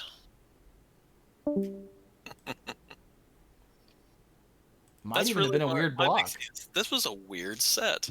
No, this my observation of everything that's gone on in, today. As I was telling the guys, I got my computer upgraded, and we had in the final, or not the final thoughts, the pre-show stuff. I was talking to them about all the what I got upgraded and everything, and the I put Steam back on my computer and everything because the upgrade involved getting a new hard drive, and the games I was playing on Steam, because of my hard drive, it would like lag up, and so it felt like that the graphics weren't doing as great and everything. Well, now my computer loads games significantly faster. I've actually gone back and started playing BattleTech again on Steam, and it would take to load one mission. I could literally say load mission, walk away, make food, come back, and it may or may not have loaded in the time when I just sort of was prepping food. Well, now, whenever I said load mission, it takes all of like at most between 5 and 10 seconds to load a mission, which is significantly faster than what it was. So I am super impressed with everything with my computer now. It is a wonderful thing. So I'm super happy and excited about that. Like I said, gone back and playing BattleTech. I got the Windows version of Final Fantasy 15. Been playing that because with the summer schedule with the kids, because of the way school is right now, I don't want the kids to be I guess burned out on doing schoolwork, and so we've set up a system of, okay, if you guys get through all your schoolwork for the day, I've partialed out what all the assignments are they have to get done and everything, then it's okay, you get 30 minutes. Well, in that time that they're playing, I can't play. And so this and then there are some games that I really want to play, like Final Fantasy VII, that I really cannot play with them around. There is far too much potty language in Final Fantasy VII, the remake, that I cannot play that with the kids around because I do not want them hearing uh, the potty language in it. Now, I'm not saying like they're dropping the F-bomb every other word, but those of you that know of Barrett has a um, very loose vocabulary. Let's say that, and he's very liberal with certain words in his vocabulary. But It's like yeah, hanging out with me when we're not podcasting. pretty much. That's what it kind of is. And there's no kids around. Yeah. And so there are just certain things I just don't want them seeing, and especially when Penny's, wanting to hang out with me and everything. I'm like, no, there is no way I'm playing this game while she's hanging off me. Gunning people down and everything. It's like, nope. She's not going to watch me do this. So that means that there are some games I can play on the PlayStation downstairs, and there are some games I cannot play with them around. So when they're at the house and coming and going and doing their thing, I can only play games that don't showcase all of that. And for the most part, BattleTech doesn't do blood or anything like that. It's it's like playing a tabletop game almost. It's how it rolls. And then Final Fantasy 15 doesn't do blood or anything like that either, as far as the main story game and everything. So, and they really don't have all that bad of a language. So that whenever the kids are coming in and out, it's that I can get away with playing that a little bit. But it's nice having a system where I can play those games and not look at the screen and go, oh my gosh, when will you load? And look at and World of Warcraft runs beautifully too now. That's been a wonderful thing as well. At some point I'll play with the guys and like Chewy and his group on Overwatch and see how that rolls too. Ooh. I don't know if that's going to be anytime soon, but We do Tuesday nights usually. Yes, well, that might be a thing once school gets done. because this Tuesday nights I'm usually up recording stuff for my classes. Because once again, if I don't want kids interrupting me while I'm doing my lessons and everything, I have to do it at night. So that way they're not constantly yelling and trying to get vie for my attention while I'm trying to do all this. That's why I try not to constantly message Dirk about Dirk. Now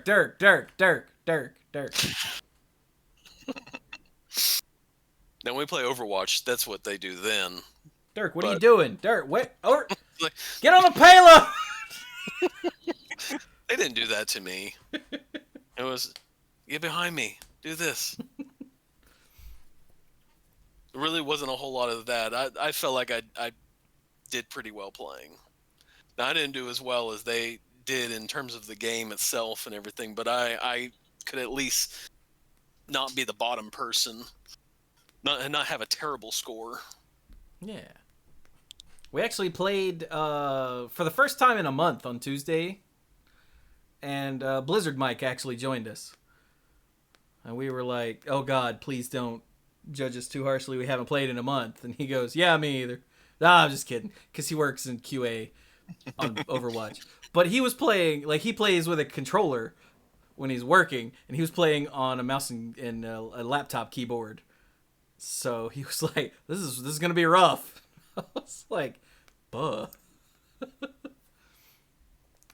So yeah, it was an okay night. It took us a while to get back up to speed because after taking a month off, we've been playing Killing Floor 2 instead, and that's an entirely different game. Let me just tell you. Anyway, so in other words, we feel your pain, Dirk. Yeah. Took us a while to get up to speed, like I said. I'd say the last time I played Overwatch was with you guys. I may have played a couple matches on my own here and there, but the only significant time I played was when with you guys. Nice. Well, with that, I am also going to bounce and head out. So, you all have a wonderful evening. Night, Zerk. How about you, Mike? What you got? What have I got? Nothing much. I'll just share a little neat fact I found. So we were talking before the show started, and parts of our conversation got me to looking up information of Public Enemy. And apparently, after retiring from the group, Terminator X, for many years, ran an ostrich farm in Vance County, North Carolina.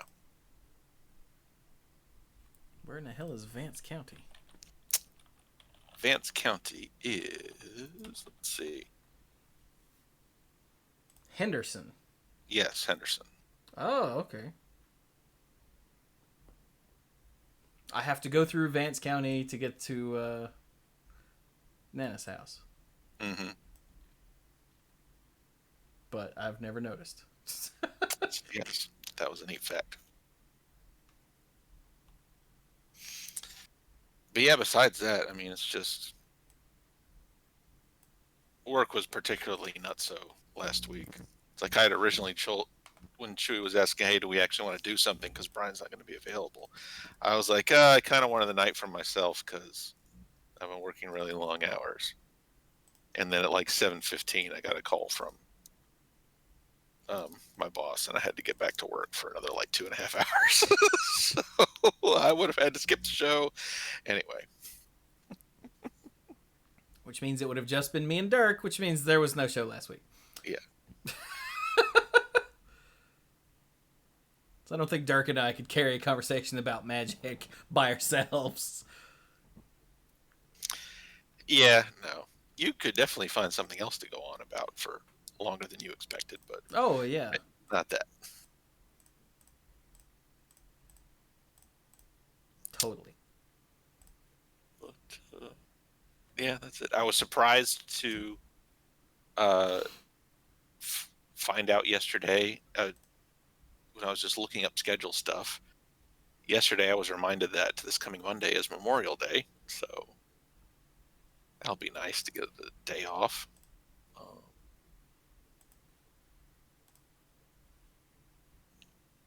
Yeah, nothing much going on here. Word.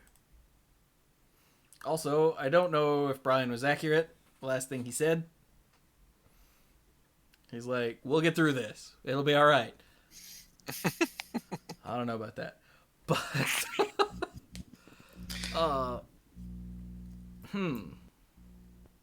Well, then, for me, I guess we'll just do the usual stuff. Right here on twitch.tv/themanapool on Saturdays, we do I've named it the TMP Watch Party.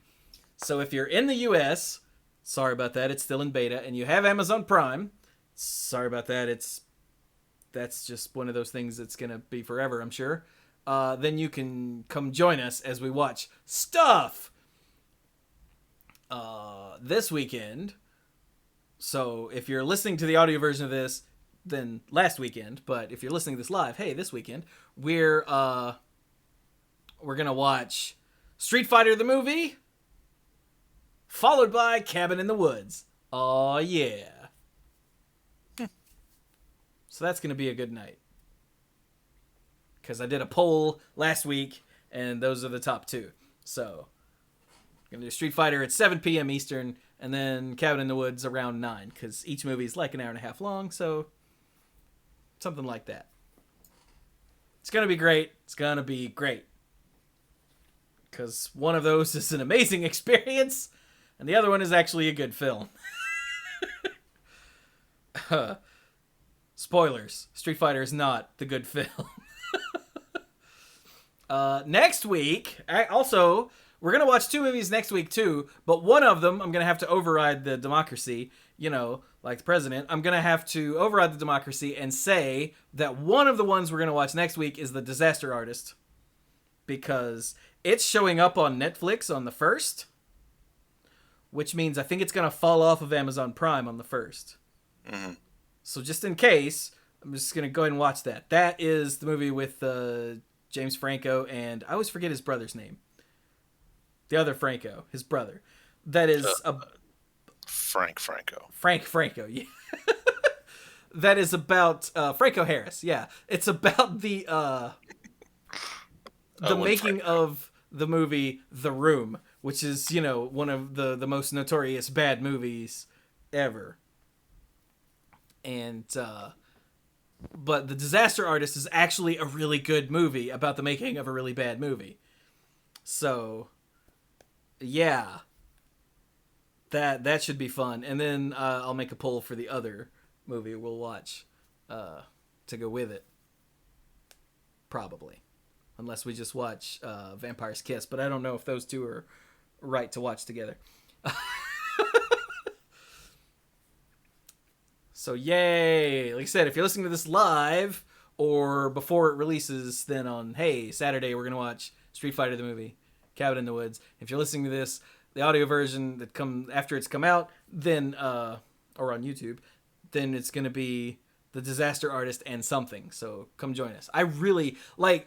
It seems like I went to the theater to see The Disaster Artist, but I can't remember if I went with Bill or not.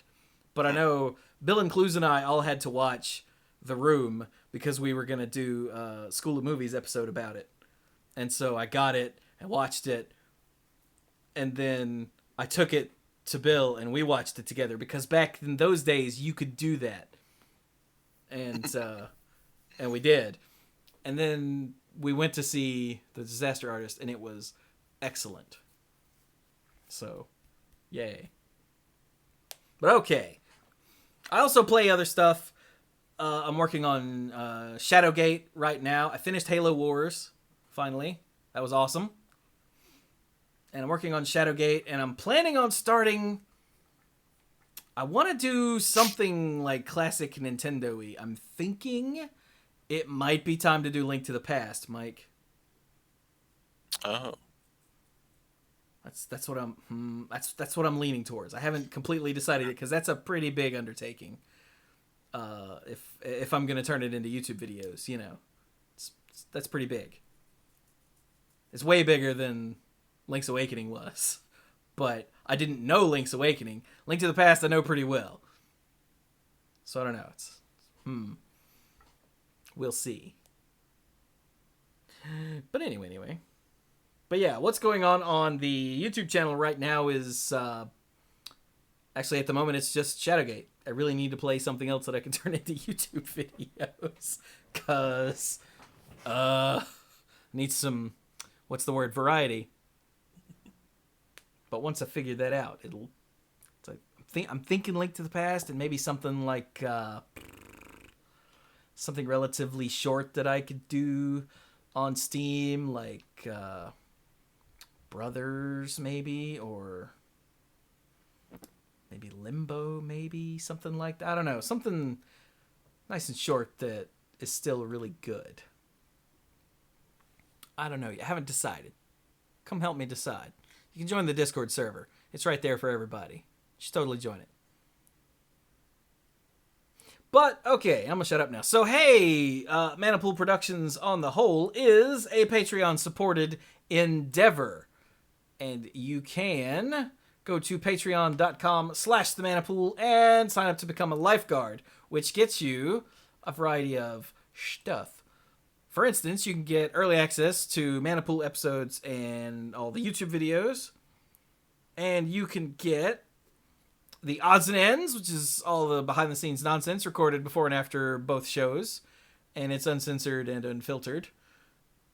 And I'm actually fairly close to being caught up again, which is awesome. I was telling the guys before the show that all of the odds and ends up until this week's 2 shows have had, at the very least, the first step of getting them ready to go done. So, yes, those will be forthcoming. And in the last, I don't know, a few weeks, I've put up 10? Yeah, because I did 3 and 3, and then I did 4, and that's 3 is 6 is 10, yeah. I can math. See, math is your friend. Or if you're British, maths are your friend. Because that's how they say it. But also, you can get the sponsorship shout-out if you sign up as a Mythic Lifeguard, which gets you all the other stuff and the sponsorship shout-out. So, hey, a big thanks to Jason Doan, Kim Ho, Andrew Hunt, Al, Lance Delicious, Team You Hellas, How Are You, Connor Kennedy, John Morris. Hopefully I won't have a phantom sneeze that threatens me during all this, but I can feel a cough starting to form. Let me take a drink. There we go. Okay, who did I get to? Connor Kennedy, John Morris, Alex Gonzalez, Scuzzo, Jeff Spencer, Stuart Slaw, PJ McMullen, Casey, Danny Liao, Cody Buckowing, Jake Jansons, Jason Kaus, John Parker, Aleph Cat, some dude named Mike who keeps talking to me. Bartle, Backwards Logic, ALK Alters, and the Beast Father, Aaron Goodwine. So thank you all so very much for your support, and to all the lifeguards at every tier, because I quite literally could not do this without you. So with that, we will finally be done with this episode 591 of the Manapool. Thank you all so very much for joining us, and go play some Magic.